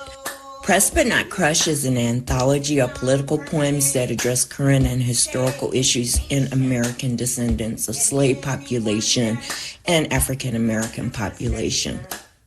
The book describes slaveries and its residuals, Jim Crow segregation, social depredation, and other relevant issues to American descendants of slaves and African Americans, including the current political climate that does not address our issues. This is the Black Channel. I am your host, your brother, your humble servant, the Black Authority. Very glad to be with you all here this evening. And yes, sir, now it's time for the African wake-up call. Folks is shook, and they should be. They're looking to us for help. Ain't none coming. They waiting on backup. You can forget about it. Backup has been canceled. And they just gonna have to foot it with the white supremacists on their own. And no, because I know that all the white supremacist broadcasts listen to us because they want to know what real Black America thinks. And what we think is it's not our business, and we don't have a problem with it because they are a net negative. Let Trump do what he gonna do. We're not going to help him. We are also not going to hinder him. How do we feel about it? So be it. They had decades to be a net positive to us. They chose to be opponents to us. Okay, let the dogs have them. Don't expect us, not going to be any rallies, not going to be any protests. Don't expect us to hit the streets. We ain't doing a damn thing. We're not doing a damn thing except sitting back and feeling the breeze. That's what we will be doing. We'll be doing that. They'll be trying to hang in there for dear life. We will be doing that. But you know, while we're at it here, man, there's a number of folks out there. There's a number of folks who thought that they were going to be safe, man. There's a number of them out there. And I want to deal with that here right quick because, by the way, this is not a new phenomenon. It's not a new phenomenon. There's a bunch of them out there. I want to give you all a couple of reminders that there's a whole bunch of them out there. Case in point, this chick right here, what a waste of melanin. Are you happy that you voted for Trump? Now that you see everything that he has been doing, do you feel bad that you voted for him?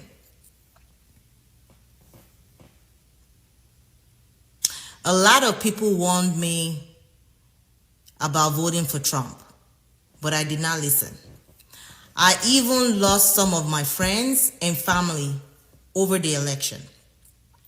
I am so glad that I did not listen. I have no regrets. This is what I voted for. You remember you liberals like to ask, this is what you voted for. Exactly. This is what I voted for. And what is there not to like about everything Trump has been doing? Okay, I don't know who sold you those bathroom tiles on your ears. I don't know what toy box you got those out of, but okay. And that sweater, alrighty then, to each their own. I mean, it looks like they had a spill on aisle 7 at the Sherman-Williams store, but all right. As you all can see here, she is, and I know this was from February, but that's my whole point, people. Nobody was taken unawares. Everyone knew what it was. There's nobody who's ignorant. Everybody knew what they were getting. There is no bait and switch. Now, listen to these next parts right here, because with her accent and everything now, looking like CCH Pounder, a younger CCH Pounder, now she's going to start talking like Fox News. What is there not to like about everything Trump has been doing? The fact that he's handling the immigration crisis we had in this country, DEI, or uncovering the corruption that has been going on in our country. I feel very proud of myself and for everyone that voted for Trump.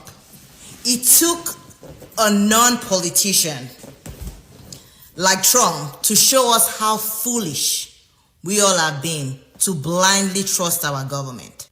Now, this Arsenio Hall looking chick here is sitting up here talking about how great Trump is and liberals and DEI. And okay, what this means, I want you all to understand, when you have folk talking like this, she's saying that because she's expecting that there's going to be a white zaddy that she can lay up with. And that will be her exemption card from getting kicked out. So remember, the most dangerous person in the gang is the wannabe gang member, not the OGs. The OGs, the ones who've been around for decades, those are the quiet cats. The OGs ain't shooting up the club and making a whole bunch of noise. It's the younger cats who really make the most noise, but among the young cats, it's the wannabes, the ones who don't have somewhere to belong. They're willing to sell their souls and do anything for acceptance by the group. So you see, they're going to be signifying super hard. Take a look at how far overboard she's going with the cooning. People, she is trying to signify to a white man that, hey, I can be your dirty brown dark chocolate. I'm down with white supremacy and the white supremacist agenda. She is just nakedly signifying it. That's what all that cooning is on Twitter. That's what that is for. The cooning on Twitter, this is what the goal is. The goal is not just put this out there. The goal is to get some white man somewhere to come and scoop her up. And so she can get her Crystal and Karazine on. I used to hear charity begins at home. Some of you might know that saying. But obviously, for the corrupt government that we have been dealing with, charity begins overseas. That is why we have a lot of Americans struggling. Meanwhile, we're sending all this money. Baby, that sweater is struggling. You need to stop worrying about the rest of America and go down to Kohl's and see if you can get that straightened out. Taxpayer money overseas. So yes, no regrets at all. I am very glad I voted for Trump. I'm sure you guys are all, I don't want to speak for anybody. Are you glad you voted for Trump? Because I am. Okay. This Michael Blackson looking chick up here is letting y'all know how happy she is, but as soon as INS come knocking on the door, it's going to be a different tune. So just understand that. They're all buck until INS shows up at the front door. As soon as ICE shows up, now is whole different ball game. You all know how that goes, so don't worry. She going to be boo-hooing and singing the blues on a TikTok video near you at some point. However, what's happening on the other side? What is happening in white society? Well, folks, here's what's happening over on the other side. Meet Wilson Jones. He and his brother are sixth-generation lumbermen, owners of Mackey's Ferry Sawmill in North Carolina, and they both voted for Donald Trump all 3 times. And because of the Trump tariffs, they had to shut down their family business of almost 40 years. They are the owners of Mackey's Lumber. Well, I think you mean they used to be the owners of Mackey's Lumber. Meet Wilson Jones. He and his brother are sixth-generation lumbermen, owners of Mackey's Ferry Sawmill in North Carolina, and they both voted for Donald Trump all 3 times. And because of the Trump tariffs, they had to shut down their family business of almost 40 years and lay off 50 workers. Now, whenever stories like this come out, there's only one question I wish reporters would ask. Knowing what you know now, would you still vote for Donald Trump again? And this time they did. Watch. Do you have any regrets about voting for him? There are some things I regret about voting for President Trump. Yes, 100%. Trade policy is one of them, even though that I wish he could have moderated his tone. Well, I understand you have to do one thing to get elected and then something else, but I wish it hadn't turned out that way. That being said, given the 2 people running, regardless of what they said on the campaign trail, I would have voted for President Trump again. Damn! What? Auntie, chill! Did you all hear that? Does he have regrets? Yeah, Trump folded up y'all's business. Trump's bull jive folded up your business. But if he had it to do again... Tone, well, I understand you have to do one thing to get elected and then something else, but I wish it hadn't turned out that way. And he's not the only one. His buddy, brother, whoever it is, he's got another fella there with him. And they're going to ask him, by the way. That being said, given the two people running, regardless of what they said on the campaign trail, I would have voted for President Trump again. I don't necessarily have regrets. I mean, it came out that that's what he was going to fight for. And knowingly that would affect us probably, because the only place to really ship a volume of lumber was either Vietnam or China. And so it's going to affect us. But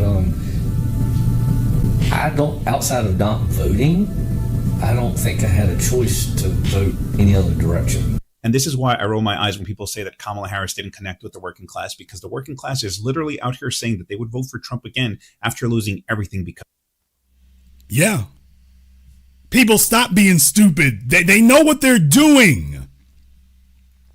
We knew what we were doing when we didn't support any of them. Well, the folks who supported them, they knew what they were doing.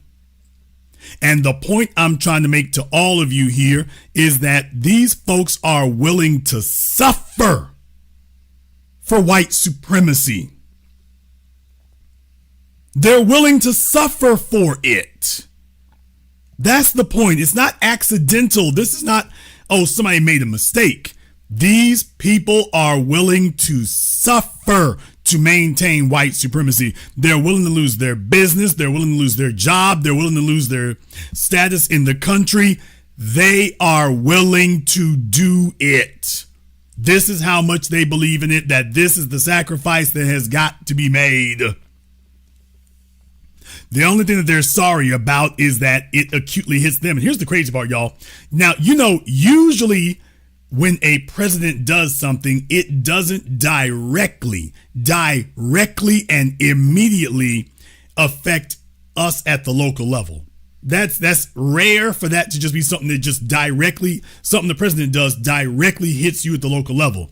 These cats voted for Trump, told all their friends vote for Trump, and then Trump does something that, like a sniper, hits squarely on them at the local level. Of course, they assume that nothing like that could happen, and use a fool, because something like that did happen. But I need you all to know that when I taught you years ago, older white men are willing to suffer, man. This is what the civil rights generation didn't have. Older white men are willing to suffer. They are willing to suffer and sacrifice so long as they know what they're suffering and sacrificing for. And what they're telling you is that, well, when they take a look on balance at the benefits, it is worth the suffering.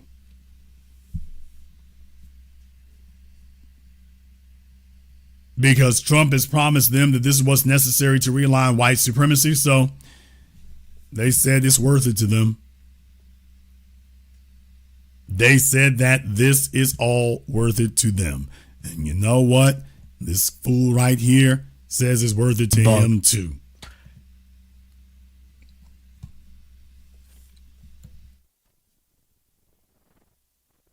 Why do I just want to sing a verse from I'm Bussin' Out? Damn! For some reason, I just want to sing a verse from I'm Bussin' Out. So it's all right, folks. But in any case, you might disagree with every damn thing I said here tonight. So therefore, the Zoom is now open. Sit back, smile, and dial. It is your opportunity to weigh in and join us. Let's go ahead and jump on Zoom right quick here. Let me see if I can get Superpower Media up here on Zoom for me here. Superpower Media, what's on your mind, brother? Jason, tonight you cooking up that good Louisiana gumbo tonight, man. This is great. And what is telling everybody, especially the foundation of Black Americans, man, we can just sit back and watch the drama just fall out the sky, man. Everybody that's come against us, which is the Somalis, the Latinos, the white folks, everybody catching strays except for us, man. All we got to do is sit back and watch. And these people brought this on themselves, man. And yes, they will vote against their interests to white, because they think white supremacy is going to help them. And we know better as foundational Black Americans, man, that we've been through the storm with white supremacy. So we've been knowing. But these folk here been through it too. And all this envy come from. But they've been through it too. That's my whole point. It's not like they've been sitting on the sidelines living the damn good life. Old boy is over there in Somalia right now, stressed. He is stressed the hell out. This fella, Muhammad, sitting over here telling us chapter and verse about the American invasion into Somalia for so-called warlords, with him acknowledging, oh no, it was to take economics, to take land, and to turn Somalia into a beachhead for America, and he's cool with it. So, brother, no, this is not a matter of not knowing. They signed up for this. They demanded it. That they went into all of this. They are fully aware of what they're doing. They walked into it with their eyes open. So they sitting over there stressed right now. They're sitting over there stressed about it because this wasn't what the plan was supposed to be. Well, if you look at that guy, I call him Bush Meat Bill with the hat on. He spilled the beans on everything. They thought they was going to come over here and stumble on foundational Black Americans. He used all of the rights that we died and fought for, and we're just gonna wipe us all out. But what they don't know, man, we are the original fighters. We are the original 10 toes stand down on everything. I mean, we fight against white supremacy. These people are bowing down to it. So what's happening to them? You can't even pray for these people. God can't even help them. When they turn on, they waving their flags and love and say they love Somalia, but now one of them going back. That goes for the Nigerians. That goes for everybody that come over here waving their flags. And you ask them to go back, they'll be crying on TV, just like that one guy that went back to Somalia. These people don't want to go back, and they're doing anything not to go back. That means if they had to cut their own throats. This is who we dealing with in this country. So as founders of Black Americans, man, hey, we good. B1, Jason. Thank you very much for giving us a call tonight. We appreciate that. Yeah, man.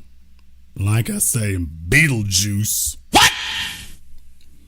Hey, y'all, if Michael Keaton can't make it to the next Beetlejuice movie, I found his stand-in.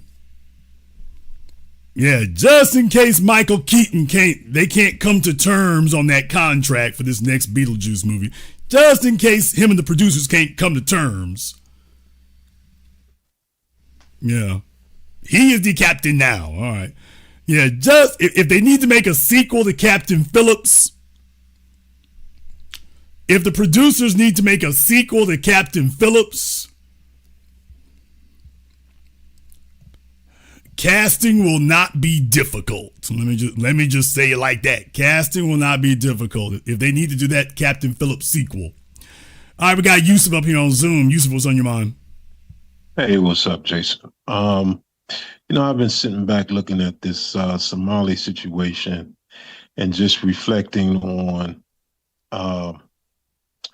the actual influx of immigrants when they came into the country and how they used them to replace the foundational Black Americans, and more specifically the foundational Black American Muslims in America.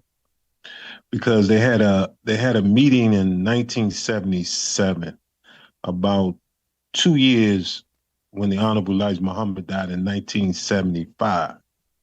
His son was at that meeting. Imam Warfdi Muhammad was at that meeting that they had, and they had the name of the meeting was under the auspices of the Muslim World League, and they came together with all of these Muslims from all over the world, and they agreed on his leadership, and he usurped his father's economic structure in his organization called the Nation of Islam. And they Okay, brother, what does this have to do with tonight's program, brother? Or if you're going to do that, give me the Reader's Digest version. The Somalians is a Muslim community, so to speak. And you have a lot of the foreigners that are coming to America, a large part of them, as a result of the Cold War, they was bringing them in, are Muslim immigrants from all over the Muslim world, whether they Afghanistan, whether they Somalis, et cetera, et cetera. And so as a result, they brought them in to usurp the power of the economic independence of the Nation of Islam. Under the leadership of the Honorable Elijah Muhammad, that's what they did. Well, brother, that's one part of it here, but what they're talking about is 1991. That was way after Elijah Muhammad was dead. So there actually is a bigger reason for that, and I'm going to go into that here in just a moment. Thank you very much for giving me a call. I want you all to understand that when old dude here was running down his story about how they ended up over here in the 1990s, remember, he talked about George H.W. Bush, not George W. Bush, George H.W. Bush, the elder, Ronald Reagan's vice president who became president.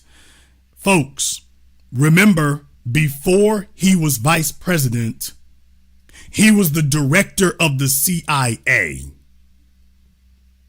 Before George H.W. Bush became vice president, he was the director of the CIA. Now, if the damn director of the CIA is finally given the keys to America's vehicle and he is finally able to dictate things, and first order of business is bringing over a bunch of Somalians over here, don't you understand that he's got a plan? The CIA has an underhanded, devious, demonic plan. If he brought him over, the only thing that the CIA does is undermine countries. That's all the CIA does. The CIA, all it does is undermine other nations. If somebody is there, they undermine them. And as we all know, COINTELPRO, which I told you still continues to this day, COINTELPRO targeted us. So I want you to understand that when he's sitting up here singing the virtues of George H.W. Bush and then laughing and giggling all the while, there's a reason why they brought dudes over here like him. This fella is sitting up here looking like a snowplow, and he's sitting up here talking about how great that was, and he and America, is just checking his economic interests and to turn his home country into a beachhead for America, while he's singing the praises of the former director of the CIA. That tells you it's not accidental. When the former director of the CIA says, yeah, let me bring over a bunch of Somalians, they're targeting someone. They're doing it for a reason. This is way after Elijah Muhammad. No, they did that for a reason. You had a way bigger influx since then. If they did it for a reason. And now we see what the reason was. We don't even have to guess anymore. We know what the reason was. Let me go ahead and jump over here on Zoom right quick. We got Brandon on Zoom. Brandon, what's on your mind? What's going on, JB? I want to say, man, you cooking tonight, though, man. You are definitely letting people know what's going on out here, man. And I just want to say to all those people who are most definitely going to try to flag this video and try to go ahead and get it banned from YouTube, dude, we are saving it. I want all my people on out there to most definitely save this video in this archive, in their archives, and make sure dude, we will always have this. The game you've been dropping, the videos you've been showing ain't going nowhere. They're not going anywhere. So we're going to our great grandchildren are going to be able to look back and say, how was Somalians treating foundational Black Americans back in 2025 and before? And they're going to be able to pull up this video and be able to sit back and watch it and see what's going on and see what's really going on with all the proof that they needed, though. So before you start even trying to call YouTube and send out your flags and send out everybody else, just know foundational Black Americans, we already have it. This program is not going anywhere. And I want all my people who can make sure you save it. Make sure you got it though, shoot, because we're going to be able to look back at 2175 years from now, and our great grandchildren are going to be able to see this stuff though. So this ain't going nowhere. So if you think you're going to get it banned from YouTube and think you're going to go ahead and hide it away and that maybe this is going to go away, it's not. We are saving this stuff. We are recording this history. This is history being made right here, right now. It ain't going nowhere. You're not going to be able to change it on up. You're not going to be able to lie about it. We showing it in 4K HD out here. And whatever it's going to be in the future, it is never going away. So I want all my people out there, man, who can go ahead and save it, who's watching it now, though, make sure you save this video, even if they try to do some Oprah Winfrey stuff, though, and get it flagged, get it blocked. We're going to have it. It ain't going nowhere. Save it on a hard drive, separate away from your computer, those shoes. So we always have this. This right here has been a monumental broadcast. It is nothing short. These people sat up here and thought that they had us, though, man, and you're just bringing up all the evidence. Kill it slowly. So, man, I gotta give you your props and everything that they've been and every damn thing that you've been doing tonight, man, because it has been monumental. This is not a broadcast. This is history. History being made here tonight. And I want all my... Thank you very much for giving us a call tonight, brother. We appreciate that. Let me go ahead and see if we can get Charles up here on Zoom for me here tonight. Let me see if we can get Charles up here on Zoom. All right, Charles, we got you up here. What's on your mind, brother? Well, honestly, this has been one great show. You had Jason. And the one thing we have to realize is that this is all about power. And these people who come over here, who see the evil, who have seen all the horrible things that the America and the people, all this stuff here, not only they acknowledge that and such, but they're okay with it when they're back in their home countries. When they're back in their home countries, they're okay with it, so they can just stab their own country people in the back. There is no honor and integrity upon these people, man. It's like, what happened to that mindset? I don't think their culture was like that in the beginning. That to me is much Actually, more it disturbing. was. No, it was. No, this is not new, people. This has always been this way. Nobody wants to settle with themselves that the Europeans have always been able to colonize these folk. They've always been able to win because these people have always been super tribal, especially among themselves. And it's not just Somalia. It's Somalia, Rwanda, Ethiopia, Chad, Kenya, Nigeria, you name it. Every place you name, there is an internal fight and an internal struggle between groups. You can just start naming them off, and it's hammer and tong. And that's not new. That's always been that way, and that's the reason they can't get things changed. We don't have that particular issue. We got a different one. They are still working on tribal time. And that time is killing them, and they don't realize the betrayers in that group and what have you is poisoning them, and it's poisoning us as well. But we're just pushing them out. In fact, it's just people who brought them here are now kicking them out. They're like, we don't want to play with y'all no more. Brother, what it is that they gave up on it. They sell us on Pan-Africanism. They're here to sell you on it. Now, the folk over there in Africa, they're like, man, damn Africa. They're not doing it. They are not pro-African. The ones who are over there trying to figure out how to get to America, but they sell you on Africa so that you will not be adverse to sending foreign aid and stuff like that for the ones who can't leave. But no, they sell you on Pan-Africanism. Yeah, and that's Until I always say, until you start having honor and integrity be one of the main points of your culture, then you shouldn't go and introduce rules saying, "Oh, you're terrible. You don't know how to this, that, and the other, and the third." Meanwhile, we have some issues here in the black and the American black stuff here, but right now, I honestly think we have much more together. We are much more. No, brother. I mean, we have issues, but you know what? One issue is we don't have. There's not a single one of us. And I'll remind you all again. There's not a single one of us going on African soil preaching in favor of the white supremacists.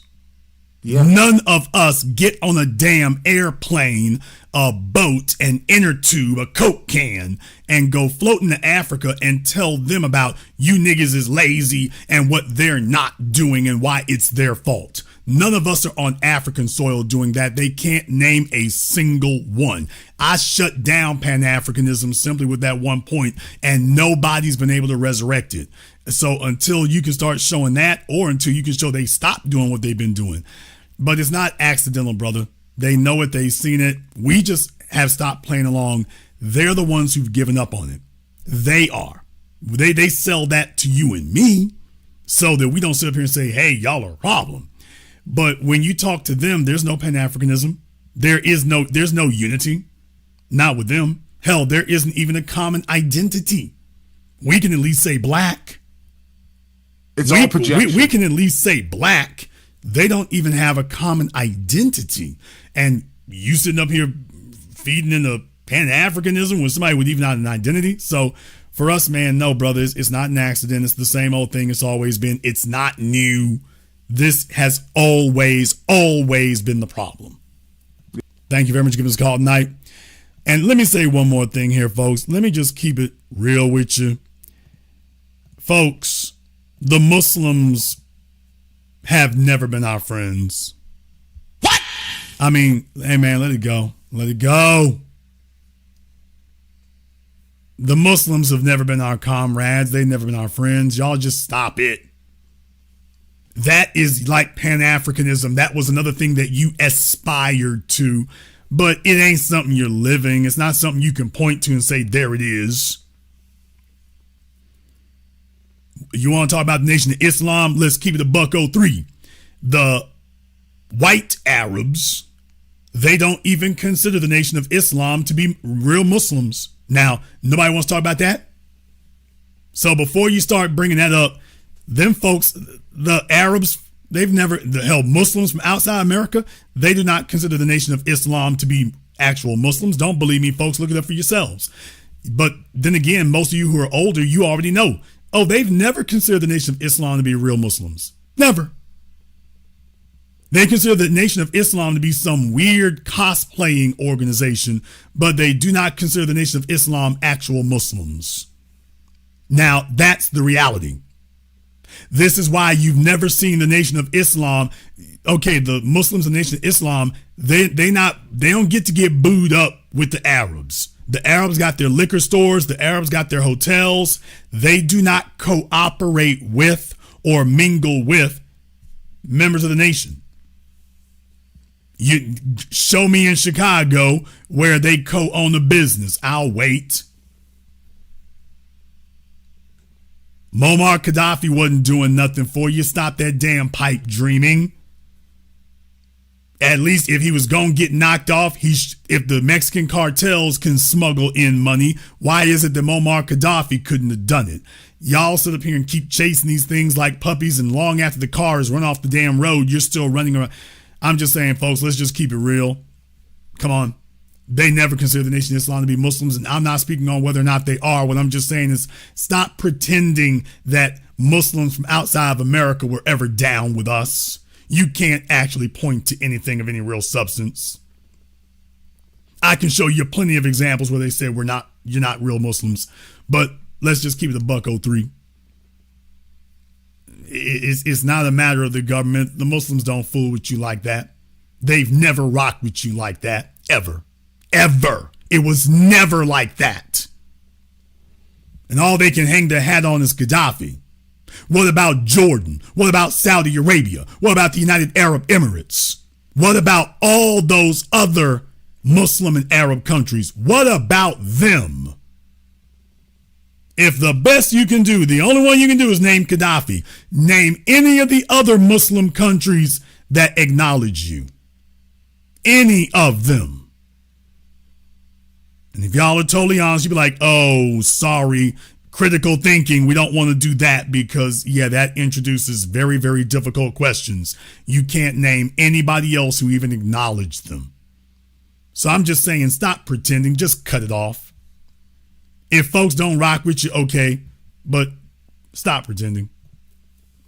Let's go ahead and see if we can get Richard up here on Zoom right quick. Let me see if we can get Richard. All right, Richard, what's on your mind? This is what's on my mind. The American dream. The American dream, pushed all over the world, is to come here and be white. Nobody comes to America wants to be in this caste system, in the bottom caste. And they let people know these people are on the bottom. They're going to remain on the bottom. So people want to come through the door, stepping on us, stepping over us, but they don't want to be considered us. But what you got to understand is they gatekeep European. Nobody's more warlike and tribal than Europe. They always kill. They're killing each other now. But when they invented white people, the true white people concept, when it was invented here, you leave that crap in Europe. No, you white. All this tribalism. No, you white. And you got, these are the enemy. You got to keep them down. So when you get somebody like the Somalians coming in there, they're wearing the enemy uniform to the extent they look like us, and they think that they're going to get in this caste system and be on top of us. That's just not happening. In fact, the last should come first and the first shall come last. The script is getting ready to flip, and we're moving up to the top. So that's my comment. Well, I need y'all to understand that this is what they did over there. They're only practicing the exact same behavior they did over there. Over there was about backstabbing, undermining people, betraying them. So this is what they did. They're consistent. This is what they did over there. Now they've just transported it over here. And that's why they're cool targeting us because, well, that's what they did over there. And that's why old boy is sitting over there in front of the liquor store in Somalia right now, shook as he can be. Because, yeah, there's no honor there. There's no code. There is no brotherhood. I'll let you have the last word. Statement, Jason, and that's a comment. The United States of Africa was born, such as it is exists in the world today, was in the hold of those slave ships. Because whatever tribe you were in, you knew that you had to depend on the one chain next to you to get anything. If you were ever going to get back or get everything. And that's the ethos that's under the Black Americans, that we don't see that.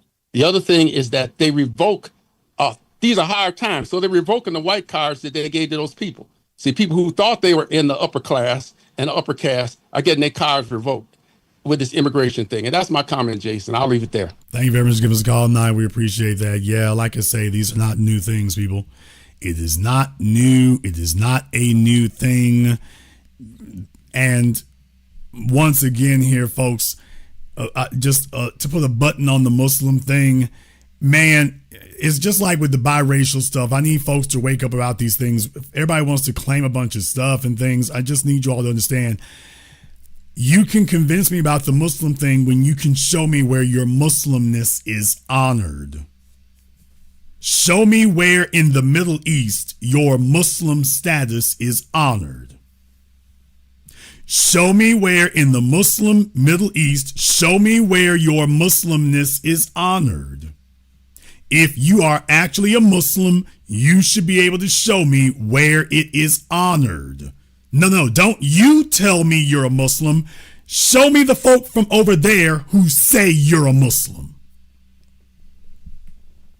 Now, when they acknowledge you as a Muslim and confirm your Muslimness, well, then, okay, now I can listen to you. Because you see, with that association comes privileges. And I don't see them extending any of those privileges to you. So until you can show me that the Muslim world honors your Muslim card, folks, stop. Until you can get them to honor it and show us that they really honor it, it's pipe dreaming, man.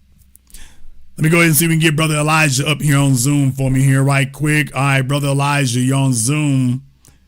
Where are you, sir? All right, here, big brother. How you doing? Good evening.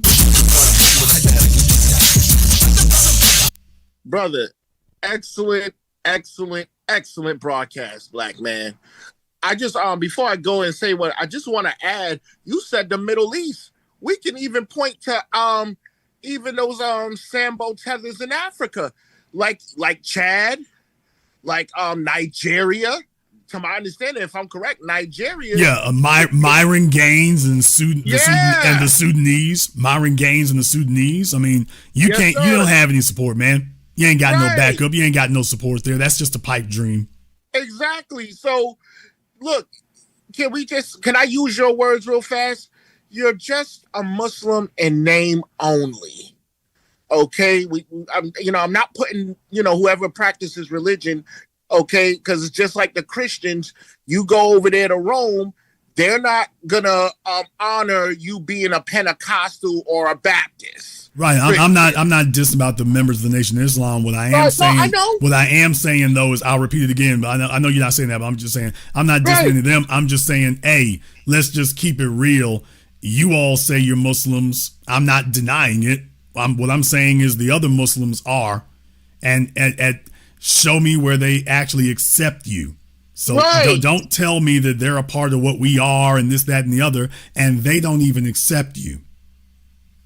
Black man, you are the king of history. You know what I'm saying? We should really call you Professor Jason Black. Listen, black man, you know this for a fact. All right? Even the late great brother minister Malcolm X, when back in the 60s, he even admitted, because he couldn't speak Arabic, he caught a snag when he was trying to make his pilgrimage to Mecca. So I know exactly what you're talking about. And to add to your point, when he was trying to make alliances with those same Muslim countries to get on their platform so he could talk about our story, not one of them goddamn bastard tethers offered him gave him a platform at the United Nations. So I know exactly what you're talking about, brother. All I'm saying is, folks, stop pretending that we got friends we don't have, and stop pretending we got allies we don't have. That's all I'm saying. Or I'll do it just like you. We never had and never will have. Yeah, I mean, we tried. I mean, Yeah. I don't blame you for trying. Okay, you tried. You extended the olive branch. They took the olive branch and tried to hit you upside the head with it. So, hey, we tried. They didn't accept it. Okay, at what point do we accept that, yeah, they don't really rock with us, and then we turn that energy somewhere else where we can actually use it? Exactly. That's all I'm saying now. I'll let you have the last word. Hey, brother, I really want to call in about tonight's broadcast. I'll be quick. Reader's Digest. All right, mark my words. With this whole Somali situation, I heard you break down pretty much everything, but there was just one part I probably missed. What was the real? Because I heard you talk about Daddy Bush, but the problem was he was already the president. What was the real reason they brought those people over here? Because when you saying 100, I think 100,000 of them. I'm just I think according to the number, I think 100,000. It could be more, but. Well, I mean, you have 100,000 in really Minnesota purpose. now. You have 100,000 there now, but it's the same with everything else.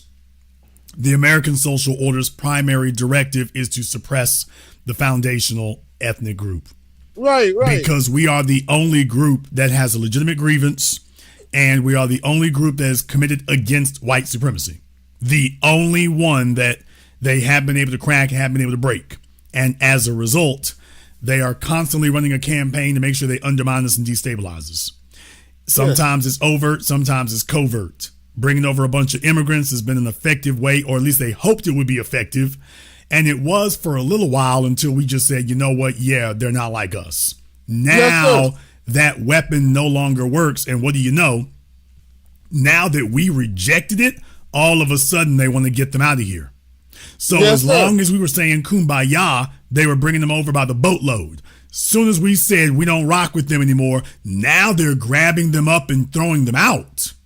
So that, to me, brother, sounds like a tool that has outlived its usefulness. Yes, sir. Now that the tool is no longer useful, they're not breaking them. They're throwing them across the world. Yeah, you're not effective anymore. There's no reason to keep bringing you here if you can't get the job done. We saw this with Candace Owens. Yes, sir. We saw this with Candace Owens. What did she do? She came in to make a buck. She came in to make $1 off of PragerU and then off of Turning Point. But Nick Fuentes dropped the dime. What I had said way before Nick said it, before he finally admitted it. Yeah, we brought you niggas over here because your job was to deliver the black vote. You told us that you were the nigger whisperers and that you were going to convince black people to become conservatives and right-wingers like all you other immigrants.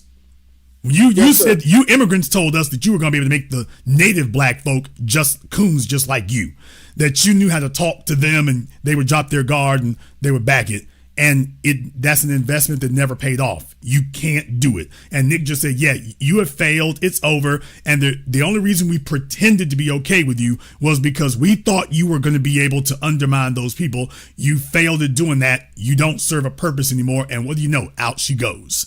And Jason Whitlock and the rest of them. So they're now admitting that, oh, this was a conscious effort specifically aimed at us. Candace Owens was not an objective conservative voice who just came to these conclusions on her own. She was a paid operative and a paid shill who was supposed to be convincing and influencing us. That's what it was the whole time. And Coleman Cruz, now he's officially on the payroll. But the problem is that it doesn't work. So there was a goal, a specific goal they were supposed to accomplish, and they couldn't do it. Now that they can't do it, they throwing them all overboard. Yes, sir. We were the target all along. Yes, sir. Hey, brother, listen, one last question. I'm out of here. When you was talking about us, how by nature we're unbreakable and everything like that, my question to you is white supremacy so goddamn delusional that we are going to just be happy being a slave on this land for 244 years and everything like that? Of course we're not going to be happy. You was beating us, selling our children. How are we going to forget that and everything like that? And then that was just, like I said, that trauma was passed down generationally, and they still have not made one move to correct that negative, that dirty past. So how are we gonna just come together and play kumbaya with the same people that murdered us and sold everybody that we once knew, and everything like that? That's my question. Remember, I mean, when you're dealing with these Europeans and whatnot, what we saw at the beginning of the 20th century, that is really normalized for them. Right. Where you wipe out whole groups of people. They go, take a look at what happened in Europe in World War I and World War II. Yes, the annihilation of, do you realize that they could have killed every black man, woman, and child in America if they had done something similar to that here? So it isn't that they're not used to it, or didn't have a taste for it, or weren't willing to do it. It wasn't that. After antebellum slavery, you were supposed to liquidate your slaves. Right. I've been telling you all that going on 2 decades. When that workforce is obsolete, you're supposed to eliminate them. Right. In Nazi Germany, when the Jewish workers were obsolete, or when they were done with you, off to the ovens you go. Right. And what happened was things got messed up and twisted sideways, and next thing you know, we wound up getting flung off the plantations, but not annihilated. So now you've got this unfinished business traveling around your society. Yes, sir. And you hoped that they would assimilate, and assimilate means let all that stuff go. Of course. And let you just get away with the biggest crime in the history of humanity. Yes, sir. And that was not what occurred. So now the problem is further aggravated and exacerbated by the fact that coming at us militarily now isn't really going to work. And because you have to understand, the society is painfully aware that anything you do with us, everybody else is eligible for it. So if you do something mass wholesale, that's going to be a problem. That's going to be a problem politically. But now they realize that's going to be a problem logistically too. Yes, sir. 2020 was their proof that, coming at us militarily, that ain't an option. That's why they're upset about George Floyd, because they were supposed to prove that they could take us militarily, and that's not going to work. That's not an option. Your vigilantes were supposed to kick into gear. The vigilantes were like, whoa, we can't handle them. Yes, we sir. can't handle it. They ready for us. We can't. We don't want the smoke. We don't want it. We can't sir. handle them. So what do you do when all of your regular weapons are gone? Here comes the CIA. So coming at us militarily is not really a strategy they can use. Wholesale slaughter is not really a strategy they can use. Economic deprivation has not worked, although they're still desperately trying it. So they were just hoping that at some point we would assimilate. And assimilate just simply means accept where we are and accept them at the top. And we would just eventually get to a point where we go along, get along, that there would be enough cooning that would happen. And it never occurred. Yes, sir. It's a century and a half later, and you're no closer to getting us there now than you were a century and a half ago. As a matter of fact, you're further away today. They Yes, thought sir. cell phones and tennis shoes would buy us off. Yeah, folks got cell phones and tennis shoes. Now they're yelling about reparations. We Yes, sir. use the cell phones to get the conversation out there. It's like, okay, everybody got a cell phone. Great. Now everyone can hear us yell reparations. Yes, sir. They never thought that was going to happen. They thought you turn on your cell phones and just be watching comedy shows and rap videos. They had no idea that a new black media would rise up. They Yes, figured sir. because under the old broadcast system, now let me be clear, they almost had it. They almost had it. Under Ebony and Jet magazine, Oprah, Tom Joyner, they almost got it done. Yes, sir. They almost did it. Need I remind y'all, James Brown was walking around with Richard Nixon? Yes. Need I remind you, 1970s, okay, he was walking around with Richard Nixon, so they almost got it. Almost. NBA, NFL, hey, you niggas getting paid? Ain't no racism. They almost closed the deal. Bill Clinton's your first black president. Do you realize what a psychological screw job it is? Right. Do you realize how far down the rabbit hole that the civil rights generation was to do that? There's they put him on Arsenio Hall with them endorsing him as first black president. Do you realize how far down the damn rabbit hole you are when they got you saying something like that? So as I say, they almost got it. Let me not make it seem like, oh, no, it was never in danger. No, they almost had it. Almost. A little bit more, and they could have pulled it off. The problem is there were enough of us. There were still enough of us who were not indoctrinated that by the time that this new mass communication media kicked off, there were enough of us to get it going again. And to remind everyone what really happened to us and why we're really here. And now they're like, oh, hell, well, you can't undo this. So now they're just grabbing who they can and throwing them overboard. Right. Thank you very much for giving us a call tonight. Let me see if we can get OGK Network up here. Let me get OGK Network up here on Zoom for me right quick. All right, OGK, what's on your mind?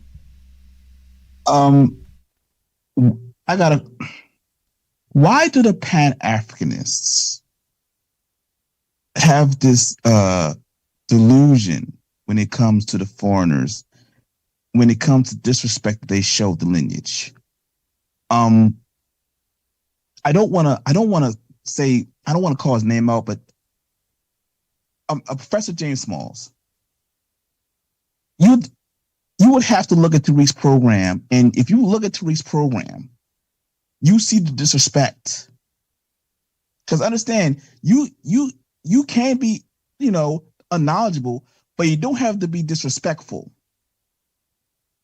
And what you're seeing is utter disrespect, which is totally uncalled for the people that are here. And to the Pan-Africanists, let me say this, and I don't want to be rude, because I don't want to be rude, but the reality is this: Marcus Garvey failed. Marcus Garvey failed. He had one job: to spread Pan-Africanism to the global diaspora. Well, I'm not going to agree with that. I'm not going to agree with that particular characterization of it. I think that Marcus Garvey was very highly effective for what he was trying to do. Of course, going up against the United States government is going to be very, very difficult there. But as far as cultural impact, I don't think you can diminish the man's impact in that regard. However, if you're going to have a honest appraisal, I wouldn't say so much that Garvey failed. I would say so much that everything outside of America failed. Garvey did the right thing. He came here, and this was the only place he could make it. I don't think Garvey, I would not say that Garvey failed. I would say that Pan-Africanism failed outside of America. And that's why eventually at a certain point he accepted that. But I would say his Pan-Africanism would fail. It wasn't for his lack of trying. It wasn't that he wasn't trying hard enough. It wasn't that he wasn't doing enough. It was that the only folks who were buying it were here in America, and that's why they got him up out of here. With enough time, we probably could have gotten Jamaica straightened out, but that's why Woodrow Wilson and them wanted to get him out of here. So do you think if Garvey was not kicked out and he linked up and they had enough of us with him to go in Jamaica and rewire the brain from the colonialism that was put on them, you think it may have took hold? Being a person who used to work in sales, I want you all to understand something here. Your goal, especially when you're dealing with a hostile audience, but when you have time to speak to them, your goal is not to have a home run that you just say this mystical, magical sentence and now the light bulb goes on for them. And they're like, oh, okay, I was completely against you before you showed up, but now I'm totally for you. That's not the way that works. What you want to do is introduce a seed of doubt and then leave it alone. If you hit a person with a question that they can't really answer, they're going to mull on that. They're going to mull on it. They're going to get stuck on it, especially if it questions their core beliefs. So if you can do that, then you leave them alone. Garvey had the potential, I did not say home run, but he had the potential to be able to communicate with Jamaica, and with our backing, we could have given him the right way to be able to address those things. That was the reason why they snuffed that out early. So Garvey certainly had the potential to do so for a place that wasn't really sold on that. Take a look at Jamaica's music and every damn thing else. We've certainly had our impact on it. And we certainly have been able to influence it to the point that it's almost indistinguishable from us, but it's that code that was missing. One of the key things that we used was the music to be able to plant the code in people. Jamaica, the only person you can name is Bob Marley. But I mean, that come on, we had a whole bunch of people. So yes, working together, there was certainly potential to put together a program that could have been effective in that regard, but not just for Jamaica, because that's thinking too small.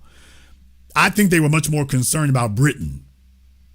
They were much more concerned about Britain, us making that bridge directly over there via Jamaica. I think they were far more concerned about that. At the time, that bridge didn't really exist. It does exist now, but take a look at how long they delayed it. And to dovetail off the question that Elijah asked me, I need you all to understand, white supremacy is stalling for time right now. I just need you all to understand that white supremacy is not trying to quote unquote win. That's not an option. White supremacy is not fighting to win right now. It's fighting not to lose. So what they're doing right now, winning is stalling for time. Not losing is stalling for time. Okay, think about you being in a basketball game or a football game. Now you're able, okay, the other side's up here. You can't get ahead of them, but if you can just tie them, what have you done? Now you're forced overtime. Have you won? No.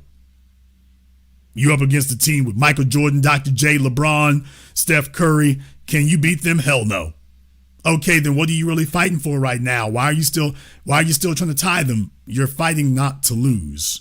You're not fighting to win. You're fighting not to lose. The longer you can keep the game going, you haven't lost until the game is over. Right now, you're trying to run that clock as long as you can. And that's where they are today.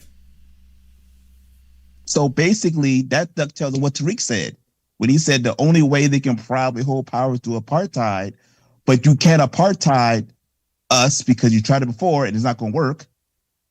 Yeah, so basically you have to try to find all types of ways to try to. Yes, that's exactly what it is. So the 20th century ended as a 50-year exercise in stalling and running the clock out. And in reality, that's exactly where you are today. So, well, Jason, what are they doing? They're doing exactly what Trump's doing. Trump is the quintessential example of what they're doing right now. They're grabbing all the silverware, they're grabbing all the jewelry, they're grabbing all the valuables and taking them to the pawn shop. That's what they're doing right now, is liquidating the valuables. So when you think of it in that regard, it makes sense. Thank you very much. Give us a call tonight. Now, I did not say they can't do damage in the meantime. I mean, they absolutely can, but I want you to recognize what the math adds up to. The math adds up to you're not really winning. You're just stalling for time now. And you're trying to grab as many valuables as you can while you're still in charge. If you don't believe that, folks, remember I talked about this. That's why they're changing the laws in Florida and Texas. They're trying to make sure that even if there's a black majority, that we can't just immediately walk in and take back the wealth. If they have no property taxes, that means they own all the land. So property taxes, which would naturally cause a turnover in who owns land, oh, we're just going to get with that. So now we just have a divine right to the land. We have an eternal right to the land. It's written in law. Now that we own most of the land, let's make sure that it's illegal to ever take it back from us. Why do you think they're suddenly running and doing that now? Now that they got all the land, they want to make sure you can never legally take it from them. Now we can just sit on it. There's only a limited amount of land. If they buy up all of it or take all of it, that leaves you with nothing. Okay, well, they're not going to wait around for you to get in power and take it from them. Okay, let's just change the laws and give it to ourselves. Now, of course, those laws can be overturned and undone, but it throws another obstacle in the way. You get that, don't you? Well, Jason, what will be the point then? Man, do y'all know how many white folk there are have gone to Dubai, gone to the United Arab Emirates, gone to Singapore? You want to talk about diaspora? So please understand that most of your white supremacists are global travelers. What? For those of you who didn't know, most of your white supremacists in America are global travelers. Richard Spencer, Jared Taylor, Nick Fuentes, Tucker Carlson. So don't be deceived.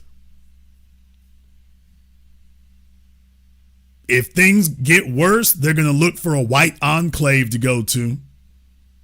And they're going to take their wealth with them like the boys from Brazil. Damn! Please remember, when the Nazis lost World War II, where did they all go? South America. With their swastikas and the Third Reich and everything else. Yeah, they left all the way from Europe and they ended up in South America. They're only just now admitting that Dr. Joseph Mengele and some of the others there, they're only just now admitting, by the way, the American government has always known this. What? Oh yeah, one more thing, folks. The American government has always known. The American government knew where all the, quote, lost Nazis went. America has always known. Those that they didn't scoop up with Project Paperclip, they kept tabs on them. They knew where they were. If they ever wanted to come snatch you up, they could come get you. If you don't know Project Paperclip, look it up. But they could come get you anytime they wanted to. Was it worth it to go send a bunch of folk down there for that? No. Here came the Israelis. Now, the Israelis did not agree. The Israelis were like, yeah, let me take care of that right quick. So the Israelis didn't want to rock with that. But for America, America left them alone. Okay, because that's what they do. That's what they do. Where do I think they would go? I think that they would go to Australia. What? A lot of y'all think Europe. I don't think that they would go to Europe. There would be some who would go there, but if there were ever a mass exodus from America, I actually think that if they had their druthers, they would go to Australia because it has a similar aesthetic to it. A bunch of oceans. You're separated from everybody else by a bunch of oceans. So it would be a similar dynamic to what they had in North America.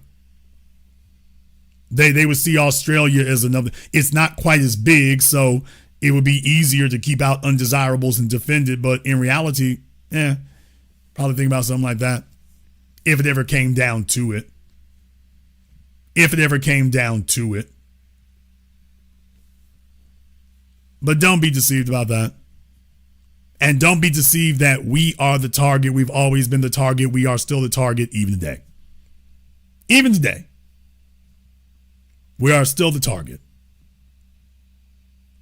Some of these other folks didn't wake up quickly enough.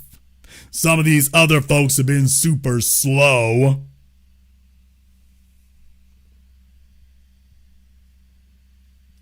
And now they're finding out the hard way. You will never be the house niggas. All that cooning and clowning you did. And now you getting made jackasses in front of the world. And no, we will never let you live this down. We will never let you live this down. We will never let you forget it. That, yeah, you came over here and thought you was going to muscle your way into being the designated house niggas. And then you woke up one day and found out he can't stand your black ass. Just like we told you. Just like we said he would. Yeah, he can't stand your black ass. You did all that cooning for nothing. Isn't that embarrassing? You did all that cooning and all that buck dancing and all that damn skinning and, in this case here, literal grinning. Damn! You did all that niggas always got to show their teeth. You did all that for nothing. Absolutely nothing.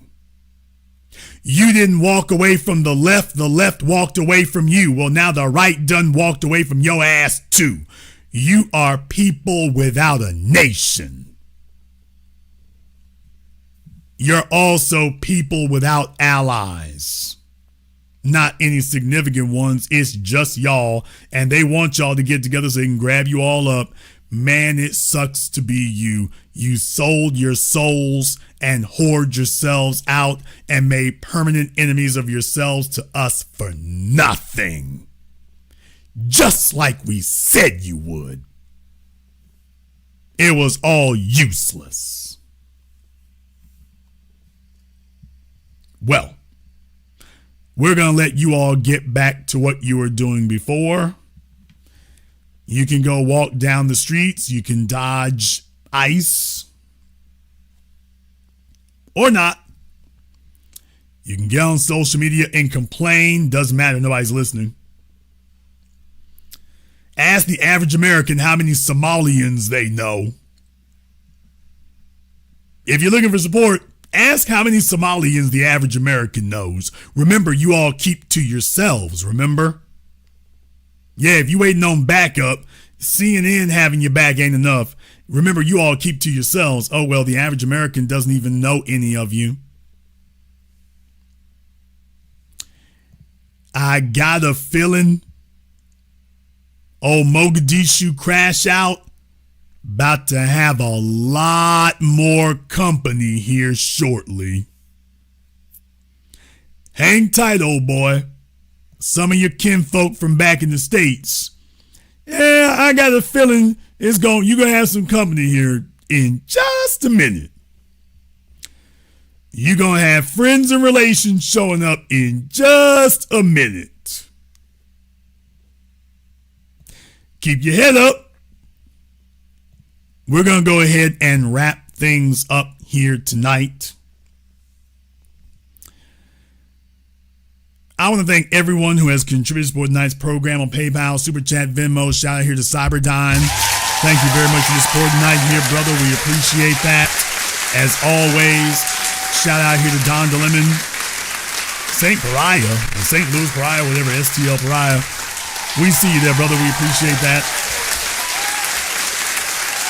Thank you as well here to all the folks here who joined us. I want to appreciate that.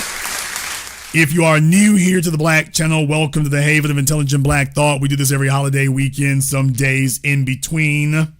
Hopefully we have earned your subscription here tonight with tonight's program. I hope it's been everything you thought it would be. And if we don't get your subscription here, come on back tomorrow night. We'll take another try at it here. But I suggest you do subscribe so that you can stay locked in and clocked in to the new black media. The only source for it is, you see, the 720 degrees of analysis you will receive absolutely nowhere else.